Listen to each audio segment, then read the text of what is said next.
Good evening, ladies and gentlemen. I'd like to call the meeting of the Lakewood City Council for this Monday, June 6, 2022 to order. Madam Clerk, if you'd call the roll. Councilmember Anderson has been excused. Councilmember Bell. Here. Councilmember Boki has also been excused. Councilmember Brandstetter. Here. Councilmember Farmer. Here.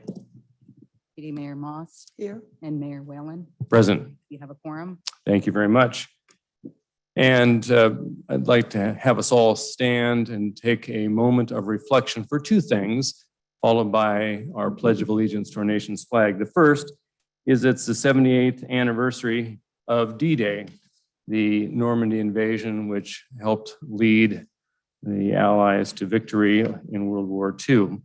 The second, I'd like to have a moment of reflection for the victims and the families of the recent plague of senseless gun violence throughout our country, with a hope that leaders on both sides of the aisle can find some common ground solutions to the plague that besets our nation.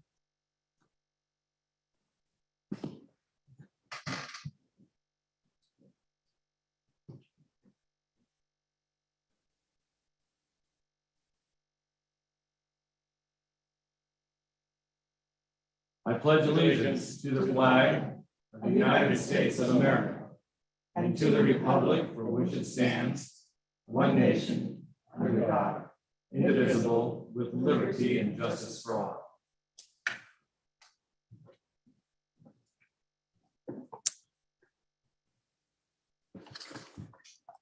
Well, thank you, and thank you all for taking time out of your busy Monday night to join us. We have a number of proclamations and presentations this evening that are fabulous because they reflect a great diversity in our community and a celebration of many things Lakewood. The first is a proclamation declaring the month of June as Ride Transit Month. And for this, I'd like to call on Hester Sarabin, Policy Director of the Transportation Choices Organization, who will join Councilmember Brandstetter virtually. I think he's here on Zoom somewhere. We used to have a big screen, maybe it's above my head. And Councilmember Brandstetter will present the proclamation, followed by applause.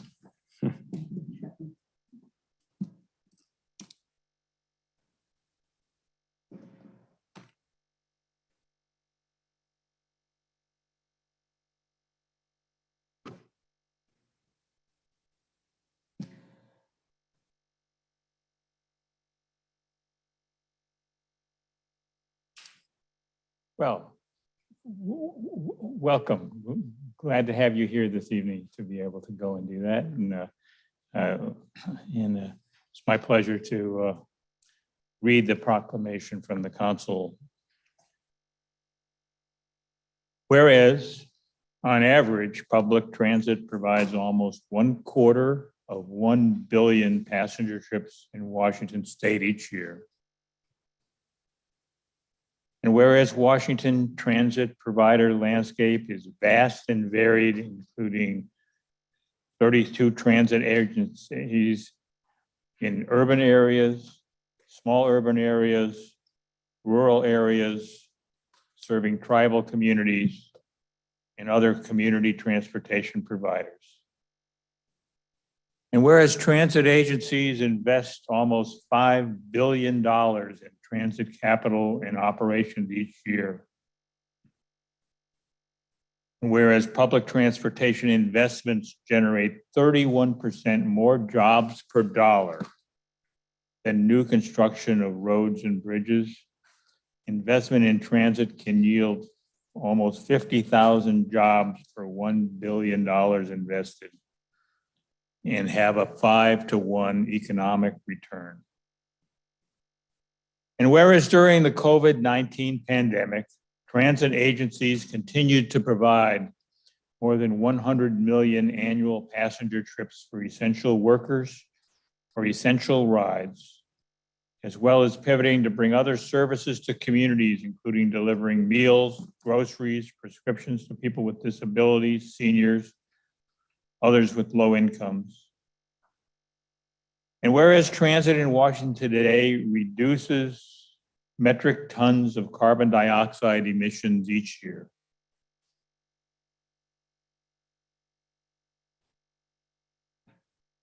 And whereas greater transit use is associated with higher levels of physical activity, lower health risks, and better outcomes, and transit trips are 10 times safer per mile than car trips, and a person can reduce their chance of being in an accident by more than 90% simply by taking public transit.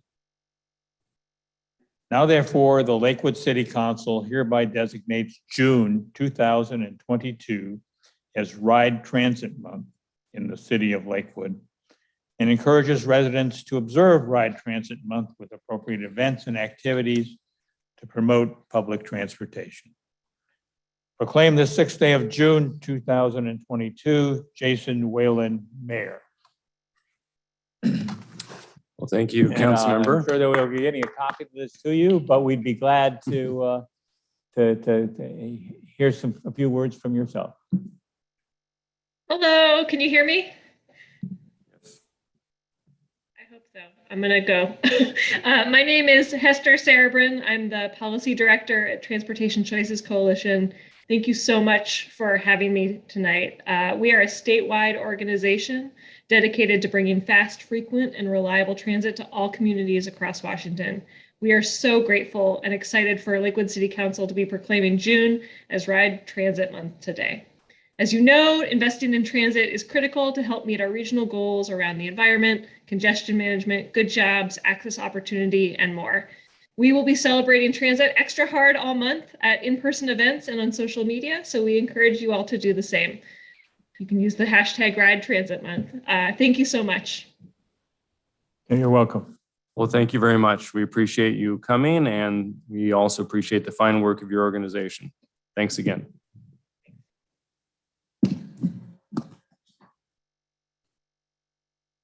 Next, we're pleased to present a proclamation acknowledging June 19, 2022 as Juneteenth, National Freedom Day.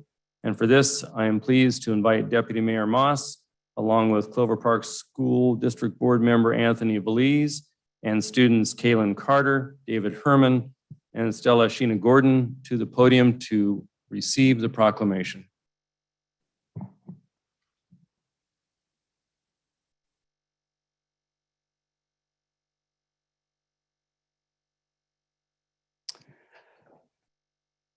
Thank you, Mr. Mayor.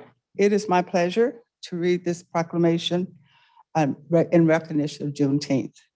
And it reads, and whereas in the oldest known celebration commemorating the end of slavery in the United States, and whereas since its origin in 1865 in Galveston, Texas, the observance of June 19th, Juneteenth, as the African American Emancipation Day and has spread across the United States and beyond. And whereas Juneteenth reminds us of the horror of our country's past, commemorate African Americans' freedom, acknowledge the resilience and determination that African Americans have shown, and pays homage to those who have paved the road to the freedom of our America. And whereas Juneteenth is a day to recognize and honor the contributions that African Americans have made to our city, state, and country. And whereas Juneteenth is a chance to reflect on the progress that must continue to ensure that all have equal access and opportunities to participate fully in our society. And whereas Juneteenth is marked with celebrations, picnics, and family gatherings, and is a time for reflection and rejoicing, assessment, self-improvement, and planning for the future. And whereas people of all races, nationalities, and religions are joining hands to acknowledge a period in our history that has shaped and continue to influence our society today. Now, therefore, be it resolved that the Lakewood City Council does hereby acknowledge June 19th, acknowledge June 19, 2022 as Juneteenth National Freedom Day, and urges all residents to become more aware of the significance of the celebration of history and the heritage of our nation and our city.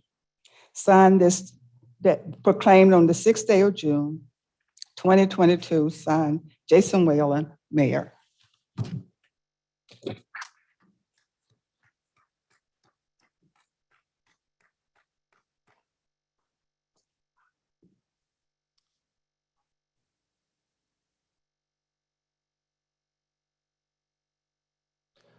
Good evening to the Lakewood residents, Mayor Jason Wallen, and Lakewood City Council members, and to everyone listening. As a member of the Lakewood Multicultural Coalition, also known as LMCC, I accept this proclamation as it represents why we celebrate. We celebrate because Juneteenth represents the joy of freedom and the chance for a new beginning. We must expose the truth about the African American slave experience. We must never forget our ancestors' endurance and how they have had to endure one of the worst slave experiences in human history. As an American, we have all benefited from the 200 years of free labor from the African American slaves. Juneteenth allows us to acknowledge this debt. As a collective, we are pleased that Juneteenth is now a state holiday. And let's take some time to celebrate and appreciate where we are today and where we are headed into the future. Thank you.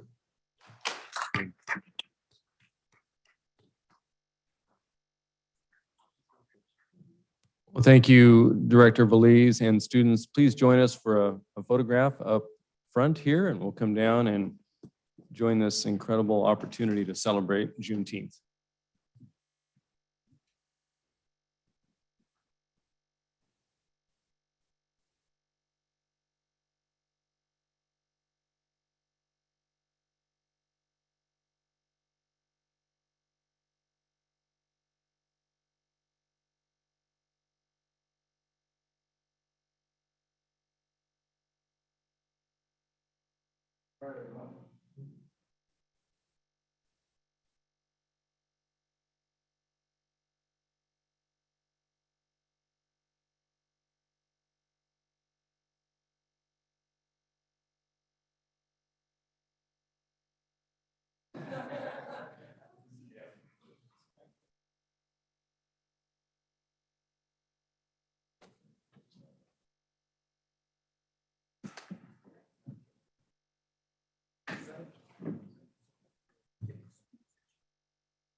Next, the council is pleased to present a proclamation declaring the month of June as Lesbian, Gay, Bisexual, Transgender, and Queer LGBTQ+ Pride Month.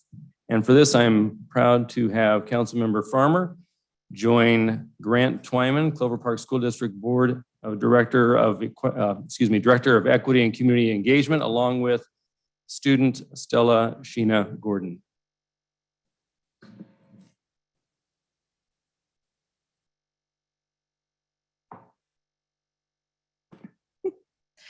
Good evening.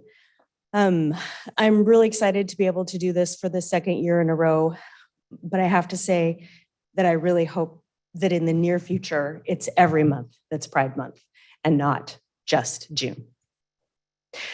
Whereas the City of Lakewood supports the rights of every resident to experience equality and freedom from discrimination, and whereas all people, regardless of age, gender identity, race, color, religion, marital status, national origin, sexual orientation, or disability have the right to be treated on the basis of their value as human beings.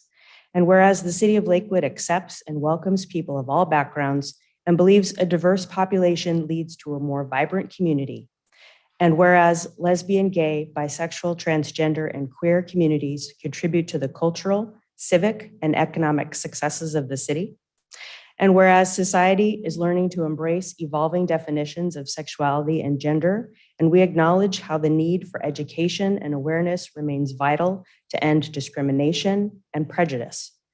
And whereas Pride is a time to recall the trials that lesbian, gay, bisexual, transgender, and queer communities have endured, and to rejoice in the triumphs of trailblazing individuals who have bravely fought and continue to fight for full equality. And whereas Pride is both a jubilant, communal celebration of visibility and a personal celebration of self-worth and dignity. And therefore, be it resolved that the Lakewood City Council does hereby designate the month of June 2022 as Lesbian, Gay, Bisexual, Transgender, and Queer Pride Month, and encourages residents to recognize the valuable contributions and achievements of the LGBTQ+ community, to reflect on the ongoing struggle for equality that members of the community face, to reaffirm our commitment against discrimination and injustice of all kinds, and to wave pride flags high. Proclaimed this 6th day of June, 2022, Jason Whalen, Mayor.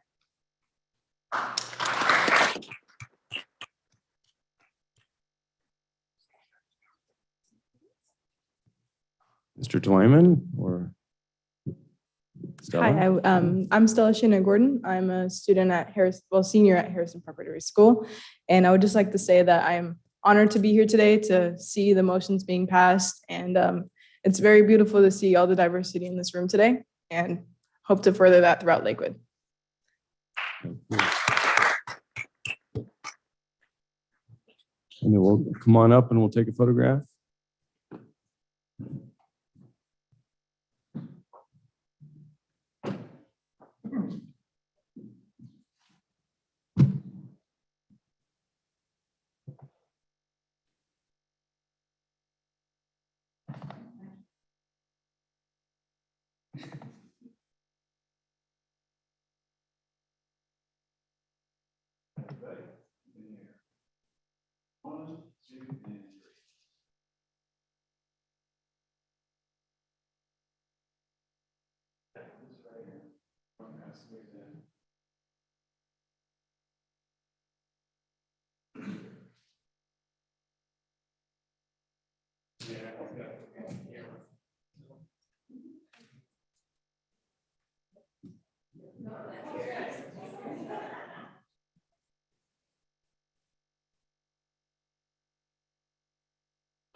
Next, we have the Habitat for Humanity project presentation by the Friends of Dr. Claudia Thomas. And for this, I believe we have Ellie Wilson and Andy Gernon.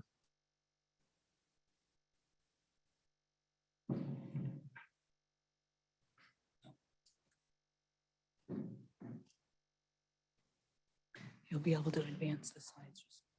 Thank you.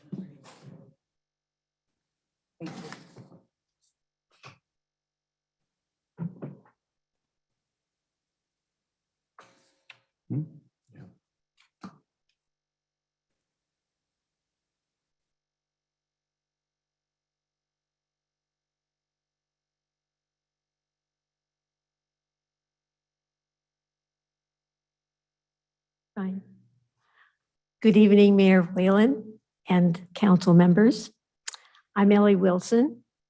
I am here tonight to speak to you about Habitat for Humanity and a new project that Andy Gernon and I are co-chairing.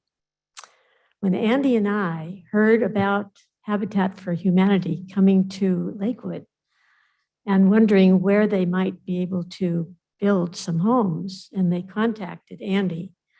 Andy and I got together and decided, what could we do with the new development of homes in the city of Lakewood? And how could it become something that the entire community could come together on and work with?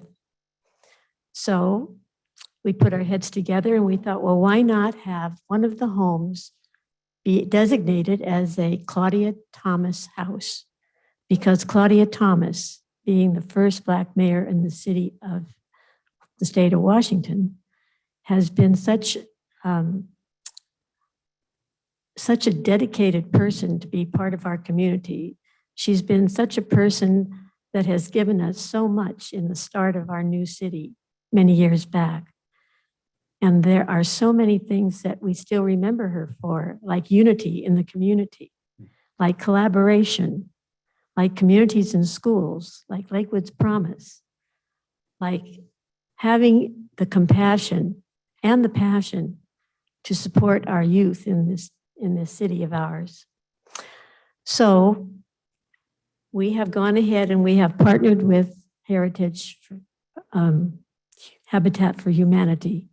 And our connection to Habitat has been Sharon Khaldun, who is standing here next to me. And she's going to give you the details of this project that we have embarked upon. And we are in hopes of all the support that we can get from the people who are here tonight, as well as our city council members. So with any further ado, Sharon. Thank you, Ellie.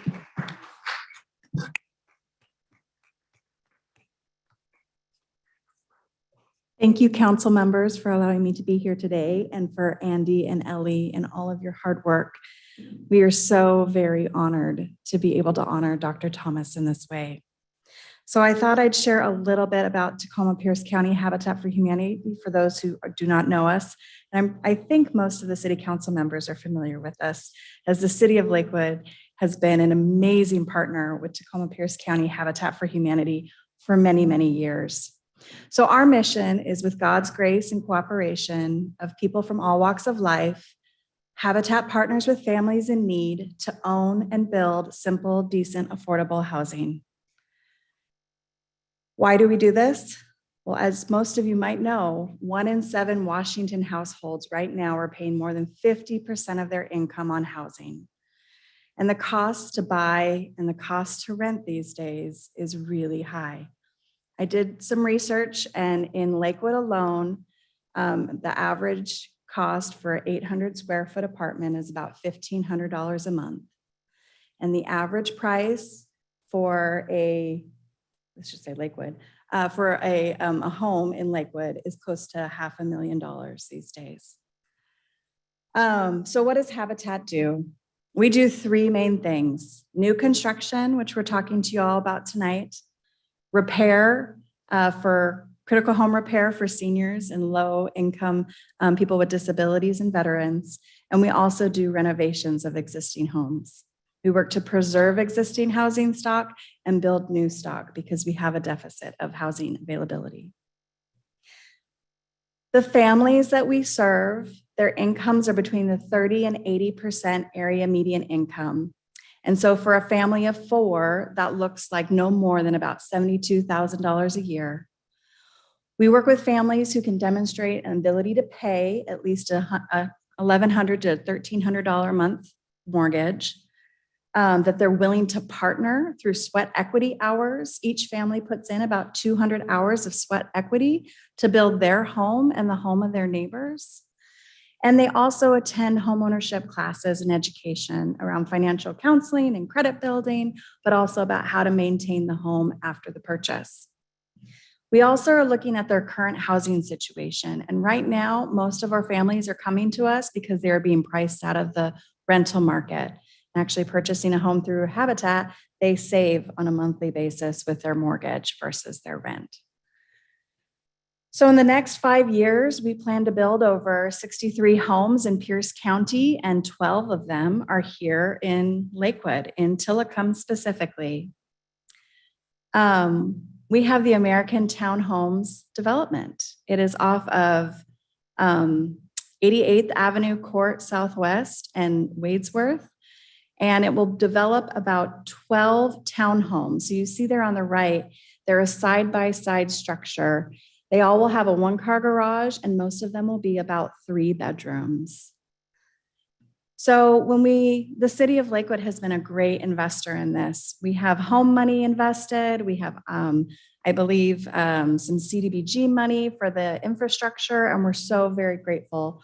We were also able to leverage your investment with some money from the county and as well as from the state of Washington. So we're very, very excited about this project. However, even with the government subsidy and the homeowner mortgages that will come to the table, there is still a gap on the cost to build versus what a homeowner can bring to the table and what we get in government support. And so with that gap, I approached Andy knowing that she is the queen of Lakewood. And I said, hey, I'm sure we're going to be in Lakewood for the next couple of years. I know that there are people who care about this community and can help us fill that gap. And Andy and Ellie came together and have inspired Lakewood's Promise. And I think they have a group of 10 or so individuals that are coming together to raise a house sponsorship in honor of Dr. Claudia Thomas. And I'm so very honored and blessed to participate in this and to be able to work so closely with such amazing people. So Dr. Claudia Thomas Legacy House is what we're here to talk to you about today. The house sponsorship, that gap that I shared is about $100,000 per house. And so that's what the fundraising goal is we're working to raise about $100,000 to help build the rest of this house.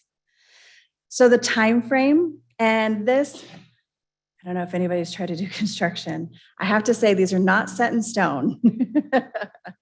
Already our sewer and water lines are more extended than we originally thought. So there may be a little bit of a delay. However, in the fall of 2022 is our plan to start infrastructure with foundation for this house hopefully poured in January, February, with a wall raising in March and the home sale by July, if all goes smoothly. But I have to say the city of Lakewood, you all are one of the best jurisdictions to work for. So I really am excited that we're back here building. And so at the wall raising, this is a really great opportunity to bring everybody together, to bring Dr. Thomas's family out there, to bring everybody that contributes to the home building, coming together, and you literally raise the walls. And I think that I got my presentation in late, but I would have had a video that you could watch, but I'll have to send it around so you can see it later. But who you're seeing here right now, Sierra there on the left, is a current, she's in the process of building her home right now in Tacoma. And she's a single mom with a daughter. She never thought that she could be a homeowner. She's going to school. She's in the medical field. And she's just so excited to have this stability of home ownership for her. She never thought that this could be possible. So that's what we're here to talk to you today, is to share this opportunity. And I know that Andy and Ellie are looking for partners to help fill that gap. And so please come and speak to us. And does anybody have any questions, council? Mr. Brandstetter. Mr. Mayor, yes, thank you, Ms. Kildren. I really appreciate your being here and doing that. And part of my understanding is that the Thomas home and the others in Lakewood would be a start of a new series of homes that are going to be built by Habitat with a land trust model, which means that there won't just be one low-income family that gets the home, but that as the home may in future decades change hands, it will go to another family of similar eligibility to be able to go that. But could you speak a little bit to the change that Habitat is making to have long-term affordable housing through the land trust model? Absolutely. Thank you for asking that question. This year, our board of directors did approve the change in how we sell our homes, recognizing, again, the cost to build and the stagnant wages. It's becoming harder and harder. And so we have adjusted the sale model to ensure permanent affordability in this house. So an investment today will ensure that generations to come have an affordable opportunity to step into homeownership. So the model is the homeowner buys the house and Habitat retains the rights to the land and leases it from the homeowner in a 99-year renewable lease. And so the homeowner is responsible for all things a homeowner would, but what we're allowed to do is sell the home at what they can afford versus working within the market. So these houses are off the market now. They are no longer looked at the same way that you would see. So we're going to sell these homes at what the homeowner can afford. And at today's AMI, it would likely be, and this isn't in final numbers, but approximately $225,000 to sell this house. This ensures that that homeowner is only spending 30% of their income on their mortgage. So there's equity building in the monthly cost savings they had with their mortgage. The homeowner is also agreeing to when it's time, if and when they decide to sell, and that is up to them, that they will gain equity at 1.5% per year as long as they live in the home. So the homeowner's walking away with equity, they're saving money on a monthly basis with their mortgage, and the house itself stays permanently affordable. It's ensuring that the next home buyer is another low to moderate income buyer, and they will have the same opportunity this first family did. All right, thank you. Yeah. Any other questions from the panel? So once this project series is complete and the Boatman sort of project, how many homes will that be for Habitat in Lakewood? It's close to 50, I think, at that point. Yeah, right? we've built over 30 homes in Tacoma alone, not to mention all of the repairs. I think we're actually we're working currently on a major home renovation and repair for a senior right now in partnership with the city of Lakewood. But for new home construction in Tacoma, the 30 homes plus the 12 new, and we're about ready to purchase another parcel right next to this lot. So there'll be 13 homes in that development. We'll be close to 50 homes in Lakewood. I think it's fantastic. It's the largest area that we've built in. And like I said, we That'll be love great. you. That'll be great. Andy, anything you would like to say?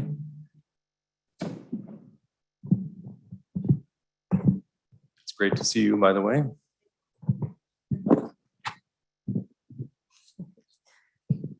Thank you. I better come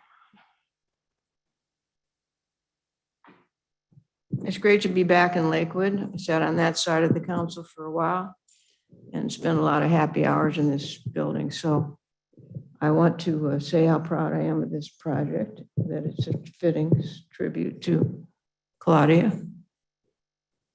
She was such a believer in home ownership and in the essential qualities of community. Unity in the community was one of her great themes. And I think that she would want all of you to take advantage of this opportunity to be part of it. You'll all have that opportunity. We'll make sure you all get a call. I can guarantee that. Even if you can only contribute $10, that's, if you're a student and you want to contribute to something that's going to look forward in the community, I think that's important. And I'd like to have those who've already committed to this project, wave your hand so you can see how many have already said they would. Several of the council members, yep. Okay, so thank you very much. It's a great honor to be part of this, and thank you for all you do for the city. Well, thank you, Andy. And if you would indulge us, we would love to have a photograph with you and Ellie and our Habitat friend and the chief. And it's a good occasion to celebrate. Yes. Because I would expect, Ms. Gernon, we might have a conversation later tonight in council comments about possible funding opportunities through some ARPA funds for infrastructure. We never know, but we can have an opportunity for discussion. And I know Lakewood Rotary is looking at it too, so. Well, we welcome any discussion that's available to us. Any, big or small. I would like to introduce our core committee. Sally Saunders is here. Natalie Humphrey is here. Mary Green is here. So they are part of our small committee that has gotten us off the ground. Okay, now we're going to get a photo.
One more item that I want to mention before we close this topic. This is only the first phase, the financial phase, to reach $100,000. Following this phase, we will be coming back and asking everybody for a little labor. So if you're handy with the paintbrush or the hammer, we're going to have lots of volunteers coming out to put these houses together. Thank you. That's great. Thank Thank you for you having us. very much.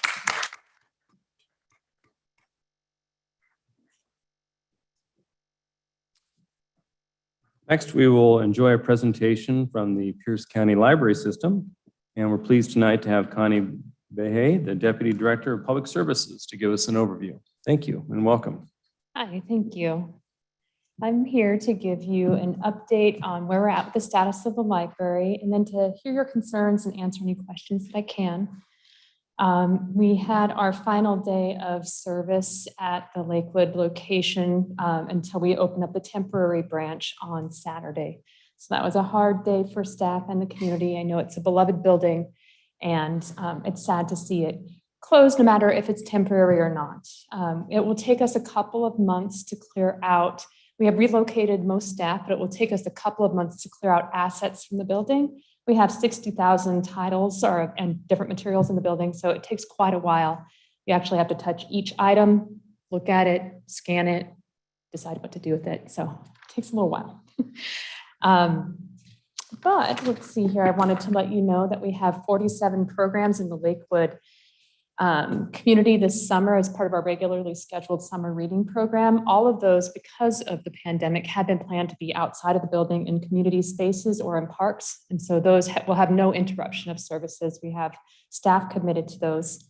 29 of them are on the road programs, which they go to different, apartment buildings and things like that. And then we have other services that we don't always advertise to the general public because they're specific to different locations. We have visits to daycares where we take collections and provide support for story times. We have homebound delivery to people who can't make it outside of their houses. And then we also visit care facilities and assisted living. And those will continue to be continued throughout the summer. I'll tell you our plans for beyond summer in just a moment. We have alternatives for service as well to visit Tillicum, University Place, or Steilicum. And then we have our online services. And I know it's a poor consolation to having a building, beloved, open to all. I wanted to, before I go into what our interim services will be until the temporary branches open, I wanted to answer a couple of questions I have heard. Why is the repair estimate so high? Excuse me. It sounds like, where'd you get these bids? How many bids did you get? I just wanted to point out that this is a complete rebuild of the roof that we're talking about. And so we had a roof engineering assessment done this winter. We went in to look at some leaks and damage that had been done by continual leaks throughout the years. And what the engineers found was that we would need to completely remove have an architect design and rebuild the building. So it's not as simple as patch or even shingle repair. The engineering assessment, they gave us an estimate that was too high for us even to go out to bid. We would have to engage with an engineer or an architect, have them design something out and then take that design out to bid. that point, it was cost prohibitive to even entertain what a bid would look like. And we knew we needed to press pause. Also, because of the shape the building is in, we had to get our assets out, no matter if we chose to have construction or the community chose to have another place, because a major weather system or prolonged soaking of this one area could compromise the safety of it. So unfortunately, we're in this tight position where no matter what, we have to be out of it for some length of time. So that is where we are now. We're very close to signing a lease on some property I can't tell you more about because there are decision makers I can't leapfrog and need to show respect to, but it's hopefully at the town center, not far from the Tinsler Library, close to the bus station and other amenities. That would be a temporary branch location. Let's see, I've been asked about the Bookmobile. We have a beautiful Bookmobile and it is committed for the summer throughout the system. So we have hundreds of programs throughout the system, but it will be considered for interim services. At first blush in our decision-making, the current location doesn't have the safety needed for a single staff or even two staff to be parked in a vacant lot once the library is closed. But that doesn't mean it's off the table for our interim services. Right now, we have a team of about 6 people who are working on creating a plan for the fall, this fall into whenever the temporary branch is open. We will have Wi-Fi on at the current building. I said it would take us several months to remove assets out of the building. And during that time, the Wi-Fi will still be on. We will take it one day at a time though, considering any safety issues that come up in the meantime. But certainly while we're there, we see that it can be something to leave on for the community. I know that computer and technology connection is a major service the library provides this community in particular. And we are working with the city to understand the protocols and the criteria that you have for a building that is vacant. And it will take us, like I said, several months to get out of the building. So we have some time to work with you all on what we need to do to prepare the site for it to be vacant for any length of time. Okay, let's see, our interim services plan. It's, like I said, under development now. We have an outreach department and we have 3 initiative managers that work in different areas of programs and services. They already do outreach in Lakewood that you don't always get to hear about, and they are the team working with the current branch manager and our another customer experience director. Right now, they're putting together a robust plan that will launch in the fall. There'll be things like outreach to daycares, assisted living and care facilities, exploring partnerships for technology services. So can we take our technology, sorry, I don't know what that's about. Blame it on allergies. Exploring partnerships where we can take our technology out into the community in other spaces. We'll be working through partners for other types of space and delivery of services. We will have pop-up events and programs, and we'll be coordinating with schools for outreach to school-age children. We're also kicking around the idea of lockers for holds pickups to see if those make sense. On the bright side of things, which is not what people want to hear when a beloved building is on the table like this, but on the bright side of things, there are so many things we learned how to do during the pandemic to make us mobile and nimble and embedded in the community. And we can, thank you. And we can now prototype many more of those and see what works and really make the best out of the situation to try new services out. So I think you'll be getting our best thinking in doing the problem solving here and see what we can take to other communities after this. Excuse me. Okay, so I know the person just before me mentioned construction and the concerns around that. And I'll come back with a timeline for when the interim branch will be open, but that will also be a bit of a moving target. Our outreach plan and our community engagement plan will grow and become more robust between now and then. Okay, and now I have time for questions or to hear your concerns. Well, thank you very much, and I'll open the panel for questions. Mr. Brandstetter. Yeah. Thank you for being here and keeping us appraised. And it is good to hear that they're really looking for as many opportunities as possible, particularly as we get to the fall, to fill in the need for the kind of services that libraries have historically provided in Lakewood and to communities throughout the county and country. I had a question about in the under development now slide, one of the bullets point was working through partners for space and service delivery. If there were entities in Lakewood, businesses or others that wanted to come forward and be a partner in providing something along that line, how do they make their willingness known and to whom? Yes, I'll give you my card. I remembered them this time. So give you my card and you can have them reach out to me.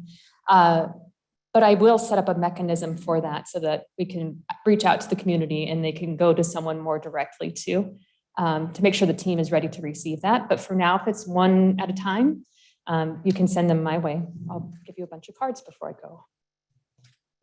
Oh, very good. Thank you. That's all I have, Mr. Mayor. Sure, Councilmember Bell. Thank you, Mr. Mayor.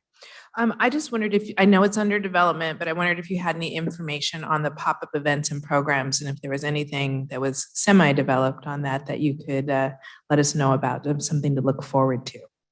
So it's a yes and no answer, but we have actually Tacoma, our smallest location, has, I think, out of necessity, they've solved this issue of service design. And during the pandemic, they had very successful pop-up events for children at the school. So we're actually going to them, to that tight team, and asking them how they did it. And we're going to take that model and put it out into the community. We usually have some type of hands-on craft or something people can make, especially if it's school-age children, and then books available to them. I don't have any dates for that design, but that's definitely something we can take out into the community. Mm-hmm. Councilmember Farmer.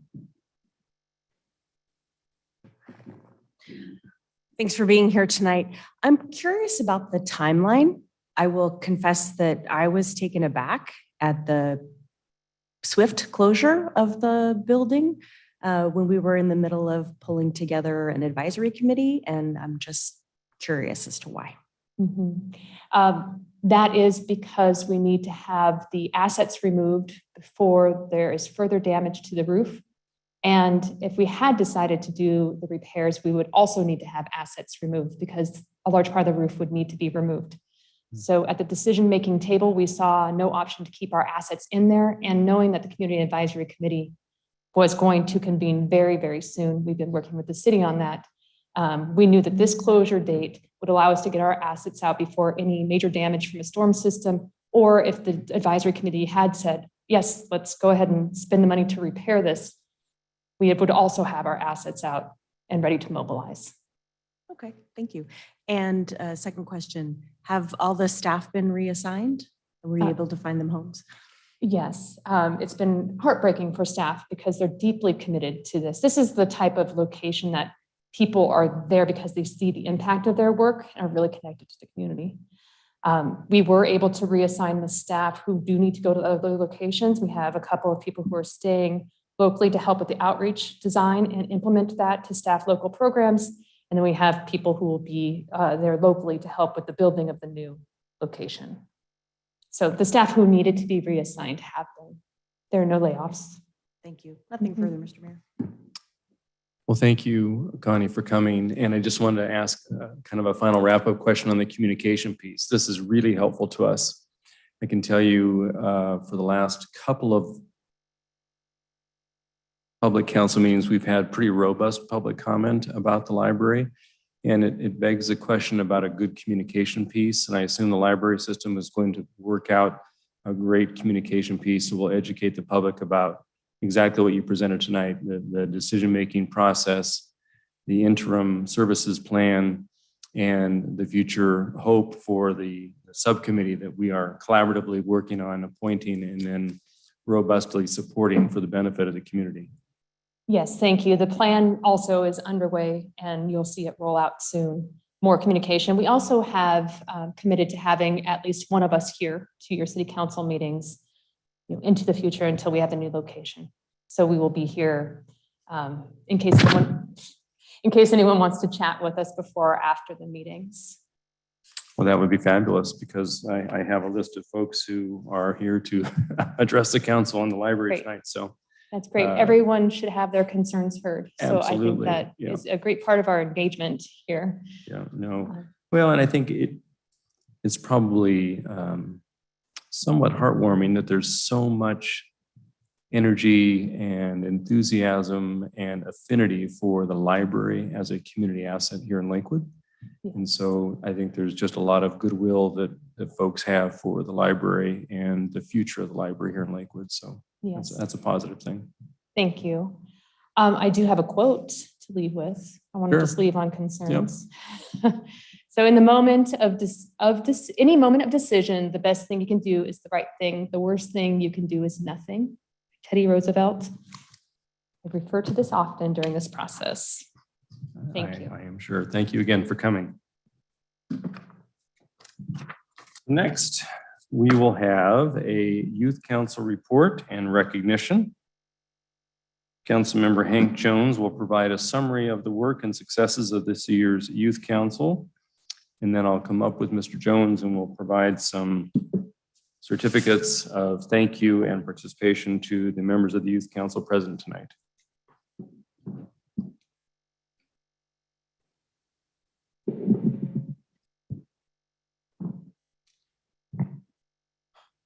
Good evening.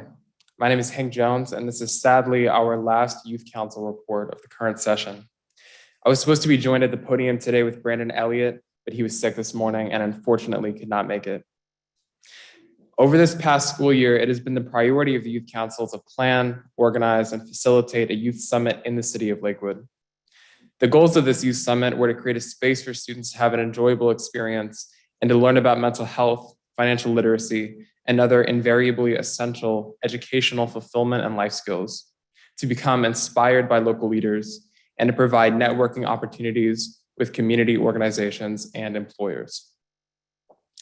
And I firmly believe that by every metric, the Youth Council was successful in meeting each and every goal it set out to achieve this year. We had young students from across our city crowd into the halls of Harrison Prep, and everyone was able to take something with them when they left.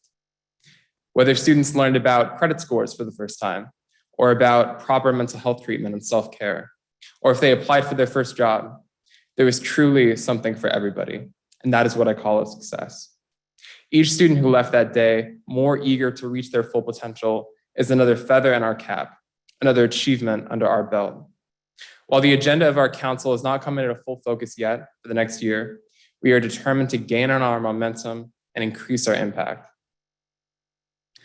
The Youth Council recognizes that in the adult world, our most valuable service as members that we can offer is our perspectives. Throughout the year, we have had meetings with leaders from the YMCA, the Korean Women's Association, the Pierce County Library, and other organizations who wish to keep their missions youth-centered. Members of the Youth Council served as liaisons to Lakewood boards, committees, and commissions. I myself was fortunate enough to be the vice chair on Lakewood's Tree Advisory Ad Hoc Committee. And in all of these spaces, we use the power of our perspectives to ensure that our city is as inclusive and prosperous as possible. We had many great conversations about how our interests can align to make Lakewood a better place for all of us. Another thing that you can always count on with the Youth Council is that we show up. Lakewood's 25th anniversary, Truck and Tractor Day, the Holiday Parade, the Youth Summit. You could not go to any one of these events without bumping into someone wearing a Youth Council hoodie. Our group this year was committed, and we took every opportunity to put in the work at city events, rain or shine. So I want to give a few thank yous as we round out our year. Firstly, thank you to Mary Dodsworth, Brian Humphreys, Cameron Fairfield, and Shannon Bennett for running the council this year. And although she's not here today, Shannon in particular for working so incredibly hard on organizing the Youth Summit. Thank you to all of our most consistent members who contributed this year. And again, while not everyone could be here, let me say thank you to those who showed up today. Angel Ramirez, Adriana Bon, Josephine Kaiser, Kira Buckmaster, Mayumi Remedios, Sarah Wilton, and Viola Johnson. Can we give them a round of applause?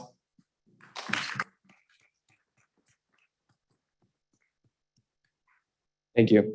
And lastly, thank you to Mayor Whalen, Deputy Mayor Moss, and the Lakewood City Council, especially Councilman Brandstetter, who served as our Youth Council liaison this year.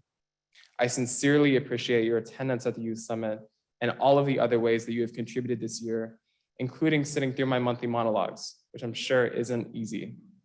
So thank you. We already can't wait for next year. And that is all I have to present.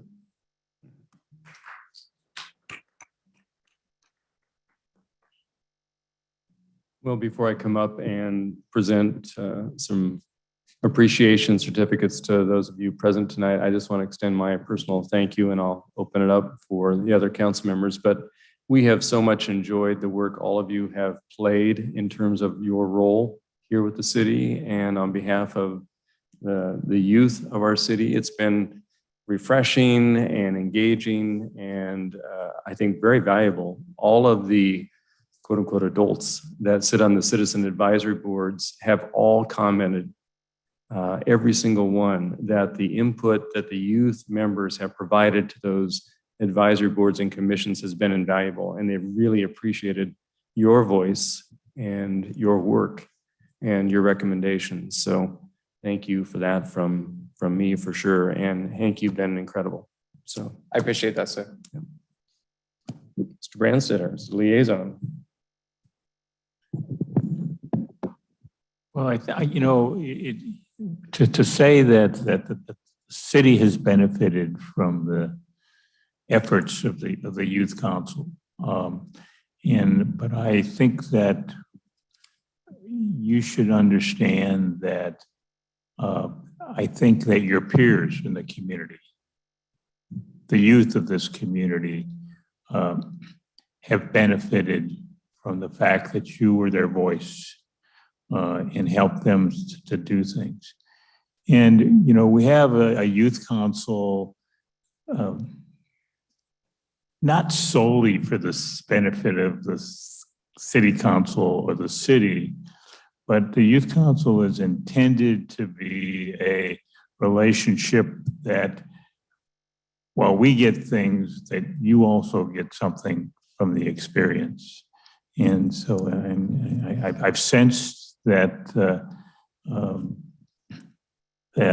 some members of the youth council have become more outgoing as the year has gone on, and that you've apparently gathered some things of personal value from the experience to be able to go and do that. I certainly am looking at welcoming back those of you that are underclassmen to be back, to be leaders of the youth council in the next year or years, and the mentors for those that you can bring on to serve as you have served. And so on behalf of the community, I would offer our thanks to you. Thank you, Councilman. And I would agree that our relationship that we enjoy is very mutual. And I think it's safe to say that we all have not only become more outgoing, but we've also deepened our reverence for government and public service and community service at all levels. Great. Well, if there's no further ado or comments, I'm going to come on up and we'll call the youth council members up to receive their certificate.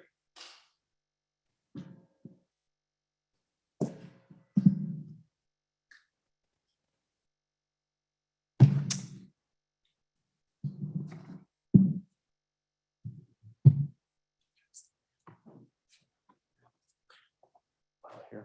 Yeah, okay. Everyone's here. Great. Violet Johnson, come on up.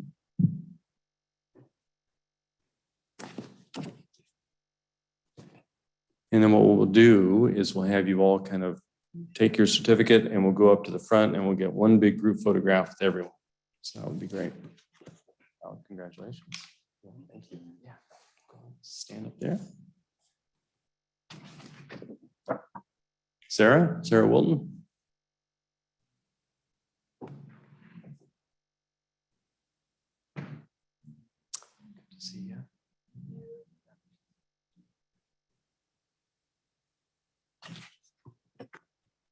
Adriana Vaughn.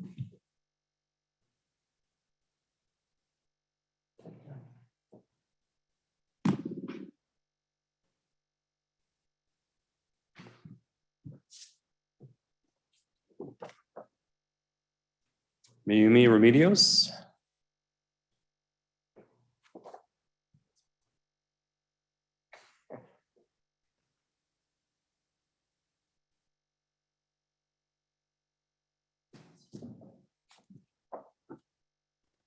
Kara Buckmaster.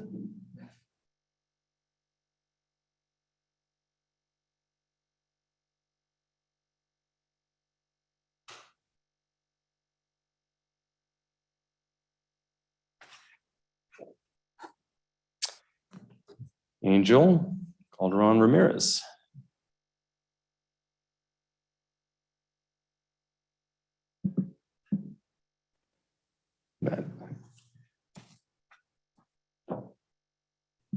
Josephine Kaiser.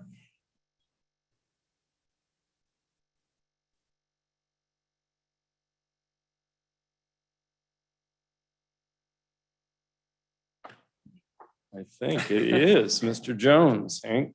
Thank you so much.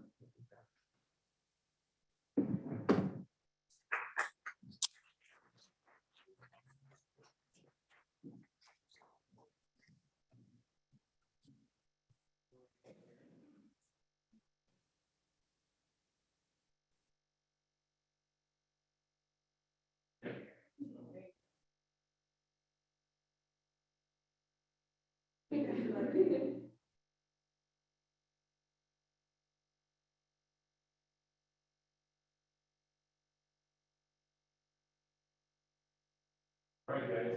Congratulations. Good finals. Those are over. Why you gotta bring that up? Yeah. Not over for my kid.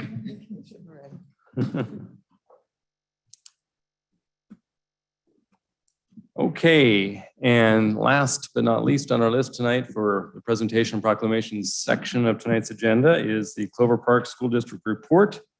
And I believe we have board member and board president Alyssa Anderson Pearson joining us virtually.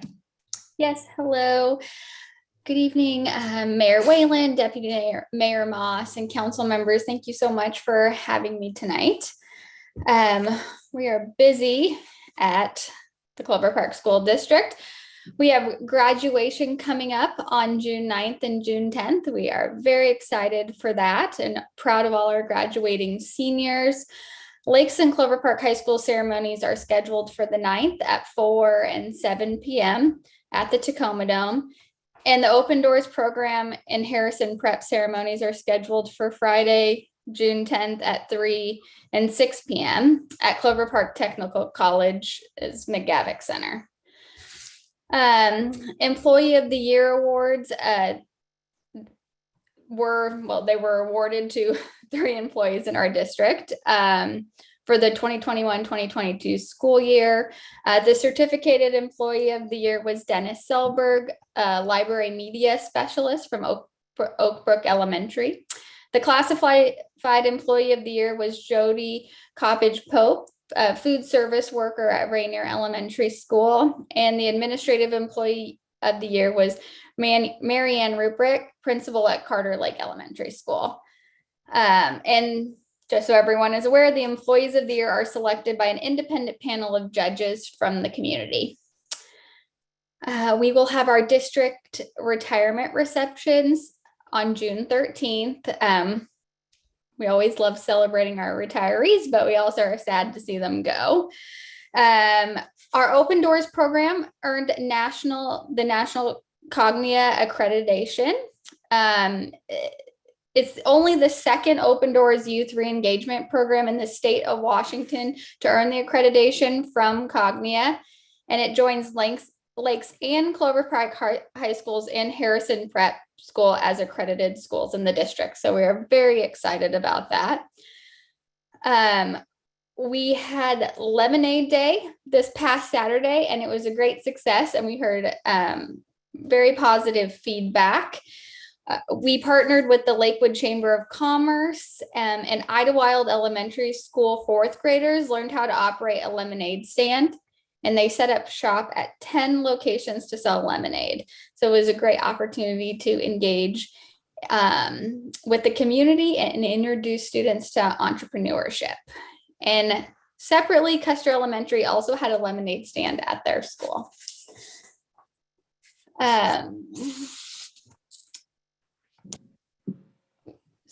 I want to mention that Superintendent Banner received an award of merit from the Washington Association of School Administrators at this past regional meeting on June 2nd. He was honored for his leadership developing a district-wide equity policy, and only one award of merit per region is awarded annually. We are very proud of Superintendent Banner, and we are so excited to have him in our district. I'm sure you saw the Arlington project at Clover Park High School, a tribute to fallen veterans.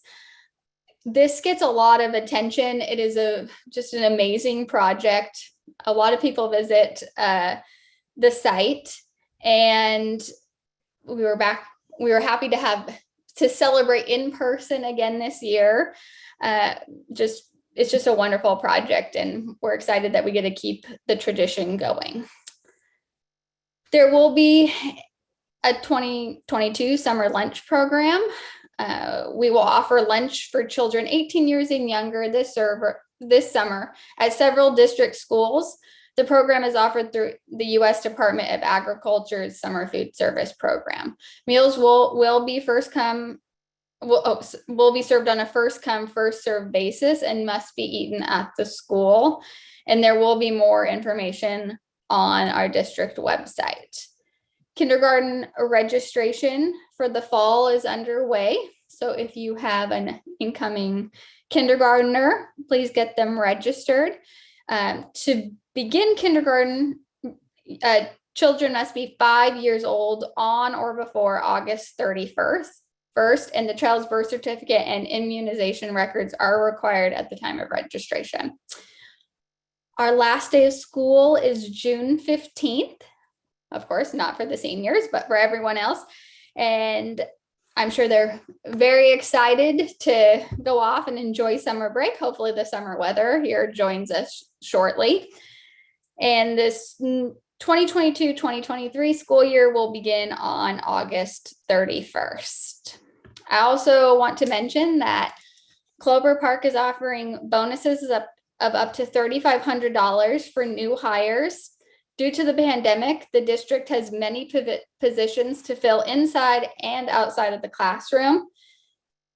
And to fill these needs, the district is offering hiring bonuses for specific positions. So if you're looking for a job, please check out our job postings and see if any of them are a good fit for you. We are also hiring substitutes. We're looking to fill a variety of positions at our schools and facilities. The highest need areas are substitute paraeducators, custodians, food service workers, and bus drivers. And our next board meeting will be June 13th at 6 p.m. So we'd love to see the community there. And that is all for my report tonight. And I'd be happy to answer any questions. Thank you, Director Pearson. Do we have any questions of council members? Well, great. Well, thank you for your very thorough report, and thank you and your members of the board for allowing us to have the council members, the youth council members for our last year. They were great. You saw the presentations tonight, so thank you again for sharing them with us. Thank you so much. Have a great night. Thank you very much.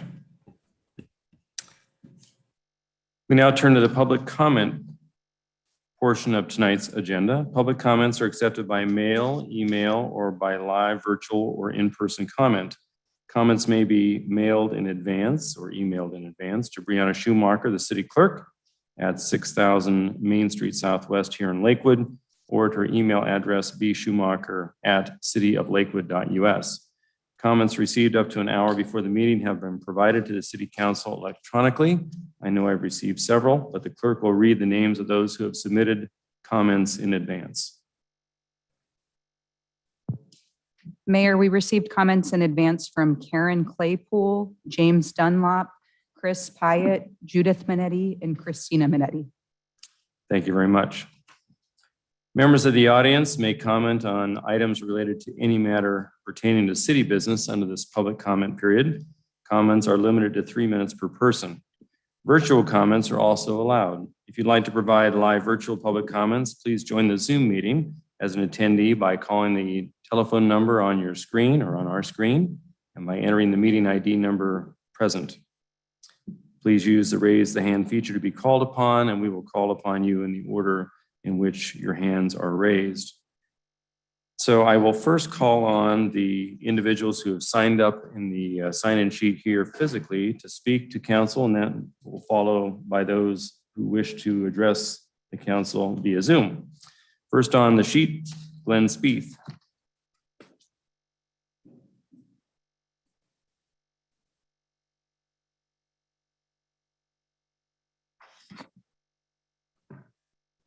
Glenn Spieth, Lakewood. I almost didn't make it here tonight. The traffic signal on 59th and Bridgeport is not, the camera is not aimed toward the past the going straight through lane. It picks up the turn lane really great. But I sat through several red lights. Tacoma Speedway is going great guns. There's all kinds of drag racing, loud cars, peeling out cars, and so forth on both Bridgeport and Steilacoom Boulevard all the time. Usually Bridgeport is a little earlier than Steilacoom Boulevard. They're a little bit later in the night. Pierce County Library. The estimate for the Mueller-Harkins hangar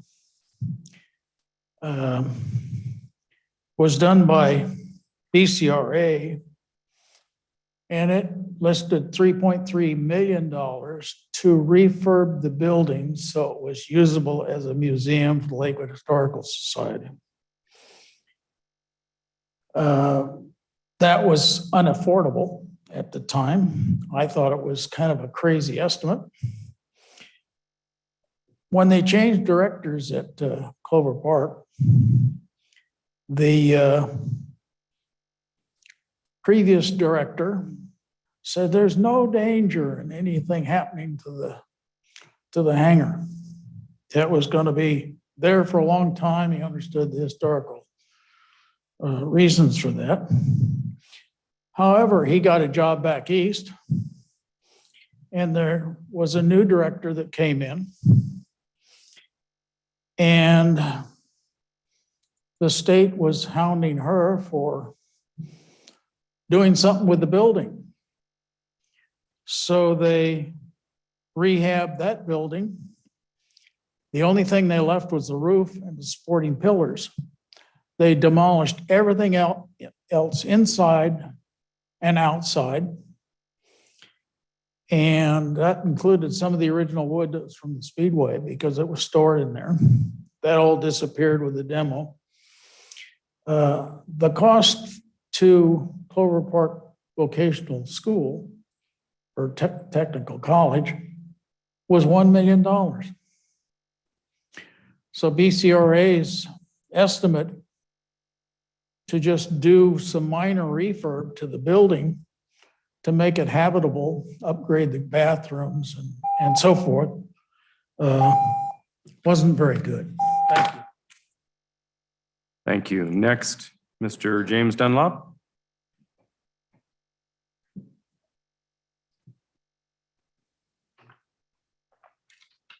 My name is James Dunlop, and I'm a Lakewood resident. Over the last year, I've been a regular visitor at these meetings, both in person and online. I particularly enjoy council comments, where the 7 council members express themselves freely. On May the 16th, which I think was 3 weeks ago, we heard council members' comments on the library closure. What struck me was how surprised most of them were. 2 council members talked about being blindsided. Another council member didn't know that the building was in such bad shape. But surely Lakewood's council are the city's eyes and ears. They, of all people, should know what's going on. Even the former mayor, having compared the library to a 57 Chevrolet, expressed disappointment that Pierce County Library System didn't communicate more with the city. And I don't think he was just talking about something one-off. I think that's a trend, maybe something that's been going on for years. However, I resented the suggestion of some council members that Lakewood residents need to be educated on what the city council can and cannot do. These remarks were patronizing and suggested that we don't know who owns the library. We do know who owns the library, and I've read the contract, passing ownership from Friends of the Lake District Library to Pierce County Rural Library District, dated April the 18th, 1991. The contract contains a key clause. If the property is sold by the grantee, the proceedings of the sale shall be used to provide and or enhance library services for the Lakewood area. This means that if the city decided to leave the Pierce County Library System, it would be almost impossible for the Wildair property to be held as hostage. The library, or the proceeds from its sale, is for the benefit of Lakewood. I therefore ask the city to start the process of Lakewood leaving the Pierce County Library System. Lakewood is now a city and has the ability to run its own libraries. Further, the Pierce County Library System has disrespected Lakewood, its libraries, and its city council. We can have nothing more to do with them. I nonetheless understand that if Lakewood took control of its libraries, it might still decide to sell and relocate the Wildair property. But at least Lakewood will be making its own decisions rather than being at the mercy of the diktats of the Pierce County Library System. Matthew McCarthy did sign in, but then struck through his name to speak to the council. If you're still here, Mr. McCarthy. If not, Christina Minetti is next on the list. So I have 2 extra ones to read from people who couldn't be here personally, so I'm not sure whether I should do that now or afterwards. I forgot to write them down on the sheet, of course, because they weren't here. So first of all, I'd like to make some comments about the selection, the qualifications of one of the applicants for the library committee. I was quite surprised to see that one of the applicants had untruthfully claimed to be an associate professor at a school where she's not on the faculty. The application was handwritten, it was very scanty, and it was full of kind of rudimentary spelling errors. And then she said she was an associate professor. So I checked with the school. I talked to somebody in the department, and they confirmed that no, she's not on the faculty. She was never on the faculty. She was once an adjunct, but is no longer an adjunct. So I reported this to one of the council members last week before the meeting, and I was happy to see that everybody paused and said, we'll consider it later. Now, today in the agenda, I see that the person is still on the list. Now, I don't know whether that means you just forgot to take her off, or I don't know, but I'd like to ask you to not accept this person, because this is a very serious academic faux pas, shall we say. I'm from academia, and I know the ranking system. Perhaps I should explain it. It's as if in the military somebody were a private, and they stayed there for 2 years or whatever, and then they leave and they put on their resume that they're a lieutenant colonel. This would strike you as not acceptable, I think, right? So this is the same thing. I have a PhD, but I would never in my life imagine that I would write down someplace that I'm associate professor if I'm not, right? So this is not acceptable behavior, and it undermines the integrity of the entire process of what you're doing. So I'd like to ask you not to obviously accept that person. I'm not sure if I have any, oh yes, I have some time. The other thing I'd like to speak about is the Springbrook warehouse project.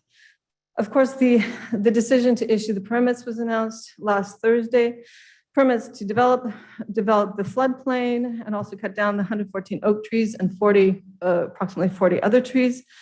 This was after the whole year. This is what started the whole thing. You might remember last year, obviously, people were aware of it. They made comments. They got involved. As we're told, we're supposed to make public comments. We're supposed to be engaged. We did that. We made public comments. We became parties of record. Then they improperly posted it, so they had to do it again. We did the public comments again. We waited for this determination for an entire year, the SEPA determination, and it's a determination of non-significance, mitigated non-significance. This is absurd because that is a critical area. The Washington Fish and Wildlife Department ascertained that it's a critical area, and by the Growth Management Act, you're supposed to have no net loss of critical areas. What is critical? Critical is critical. You can't just pay $417,000 and say it's good. Critical means it cannot be replaced, and you have allowed it to happen. I believe that was a result of a hearing examiner's decision, not the council's decision. Next is Auto Equitas.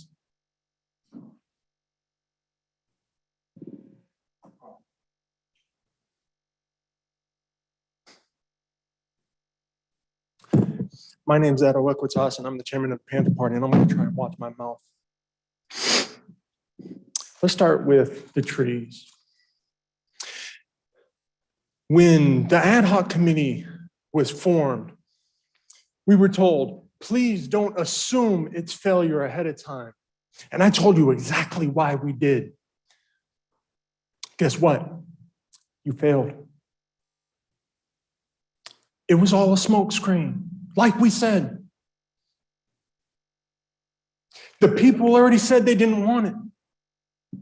Go build your warehouse, the one that nobody's going to use because it's just going to sit there while the people die, while the people suffocate, while their land is taken, whatever. Okay, let's talk about the library real quick because I got a lot to talk about and I don't got a lot of time.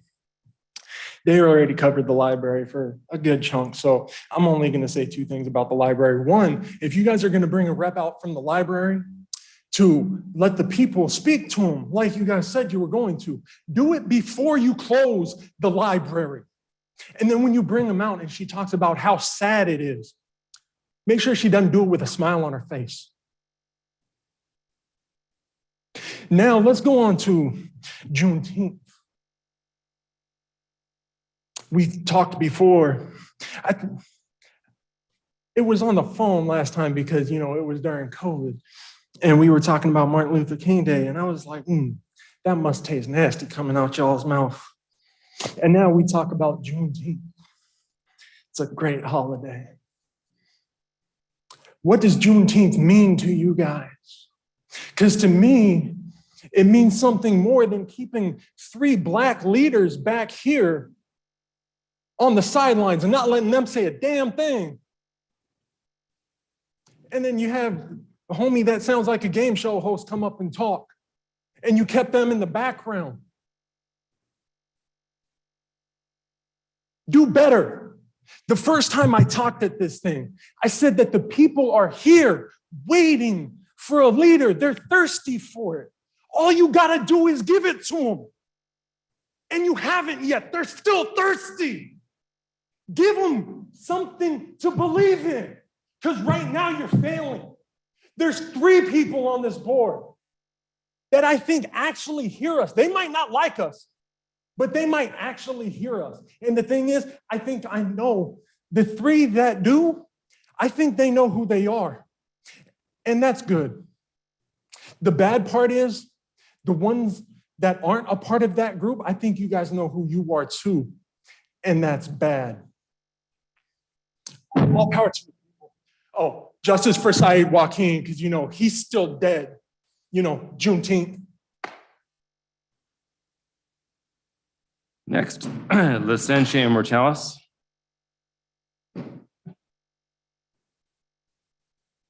Hi, it's my first time here. My name is Licentia Immortalis, and I am the Chief of Staff of the Panther Party. You've had since 2016 to find a place to temporarily house the library. You've failed to do that. Now you plan to go an entire summer without a place for children to attend reading programs. Aren't our children the future? Don't they deserve to have access to books? Although it appears you will still have Wi-Fi available for your constituents, they will still need the technology to be able to access the Wi-Fi. That's just common sense. You decided recently to move forward with your warehouse project. It's not what the people want, but since when has that mattered to you? You had every opportunity to do it right. You said you were going to do it right, and then you did what you always do and put the money and your friends over the people. We definitely have different ideas of what's right. To me, putting the people over profit would seem right. Concentrating on the environment instead of your wallets seems right. Making sure that people can breathe and live and thrive seems right. Not building a warehouse that kills everything and everyone around it. Teaching people seems right. Keeping the Lakewood Library open seems right. Is that something that you are even thinking about? What's right? Does that cross your, I'm genuinely asking because I've seen everybody come to these meetings all the time. And, you've referred to them as the peanut gallery. It doesn't even seem like you're even paying attention. So I want you to ask yourself, do you want to do what's right for your constituents? Or do you just not care about them at all? Justice for Saeed Joaquin, all power to the people. Next, Rachel Mackey.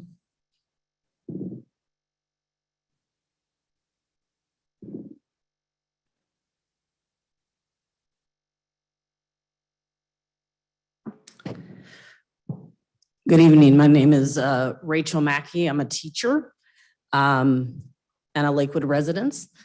And I haven't come to very many of these meetings, but I just have a couple of things, questions actually for the one that came and presented the information.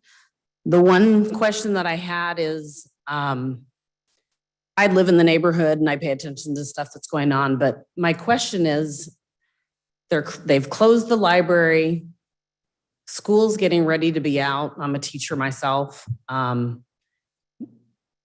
A library is a good place for kids to hang out. Where are they going is my question, for the summer, particularly the older kids, maybe not so much the younger ones, but, where is it that they go? There's not really a community center unless they go to the Y, kind of what are they going to be doing? And I was saying to a friend of mine yesterday, kind of really worried about what it looks like for kids for the summer. And I know it's not the city's responsibility, obviously, but a library is a great place for them to go, to be safe. It's a refuge for them. So that was my first question is, what's going to happen to the kids this summer? Because I foresee them getting in a lot of trouble. Some of them, not everybody, obviously, but some of the kids, that's a big concern.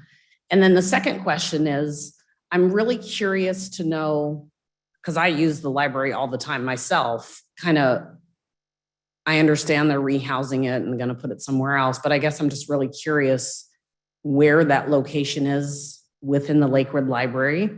And my last question that I wanted to ask is it possible, and I don't know this, to do kind of some partnership with the Clover Park School District somewhere, I mean, I don't know, somewhere around there so that they could kind of be more of a service because they've got all these buildings and whatnot around in the city. And I'm just wondering if that would be a possibility, because libraries are like the lifeline and the bloodline of, you know, the community. And so I think that's really important to think about.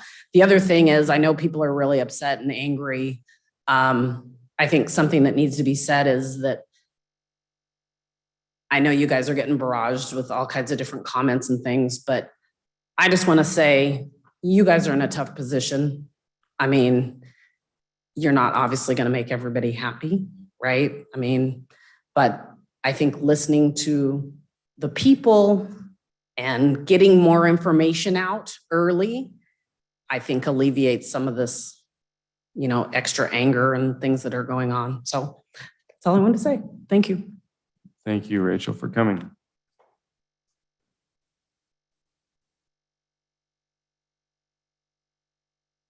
Difficult to read the name on the sheet, but forgive me if I mispronounce your name. Greg McBeth, McDonald, McSomething, Greg. Sorry. Yes, sir. Okay. Okay, great. Next is Paul Bryce.